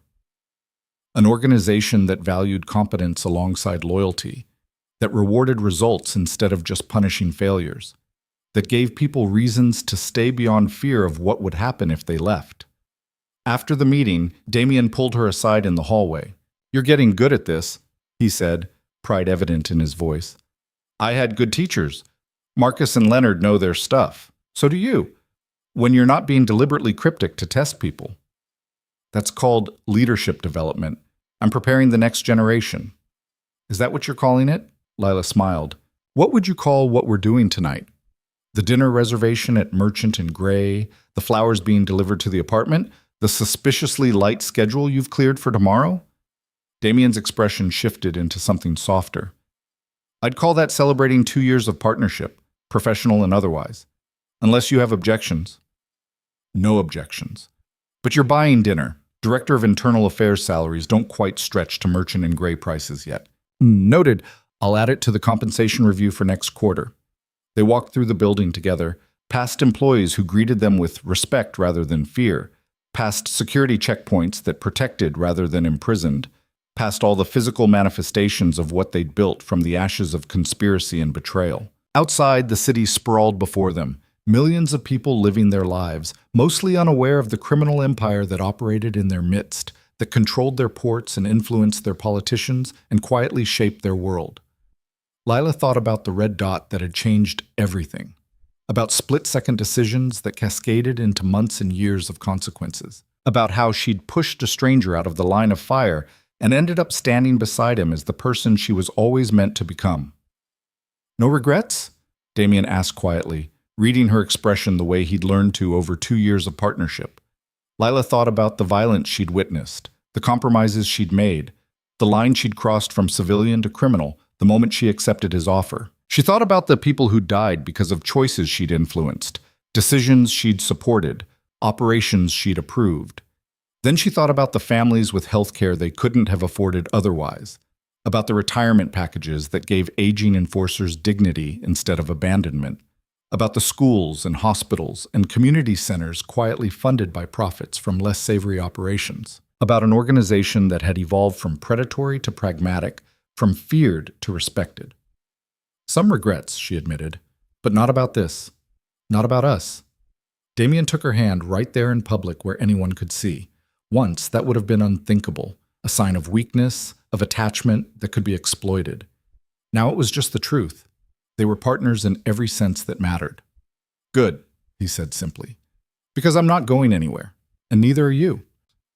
They walked toward the waiting car, toward dinner and flowers and a carefully cleared schedule, toward a future they were building together one decision at a time. Behind them, the building that housed Damien's empire stood solid and strong, its windows reflecting the setting sun.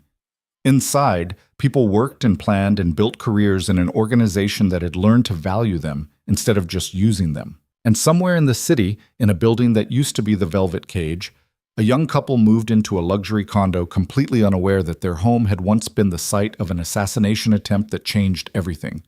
The red dot was gone. The danger remained. It always would, in their world. But Lila Hayes had learned something crucial in the 2 years since she'd stopped being invisible. The difference between surviving and living, between hiding from the world and shaping it, between being a pawn in someone else's game and being a player in her own. She'd chosen to be a player, chosen to stand and fight instead of run and hide, chosen to push a dangerous man out of the line of fire and then stand beside him as an equal. And for the first time in her 25 years, Lila Hayes wasn't just surviving, she was thriving,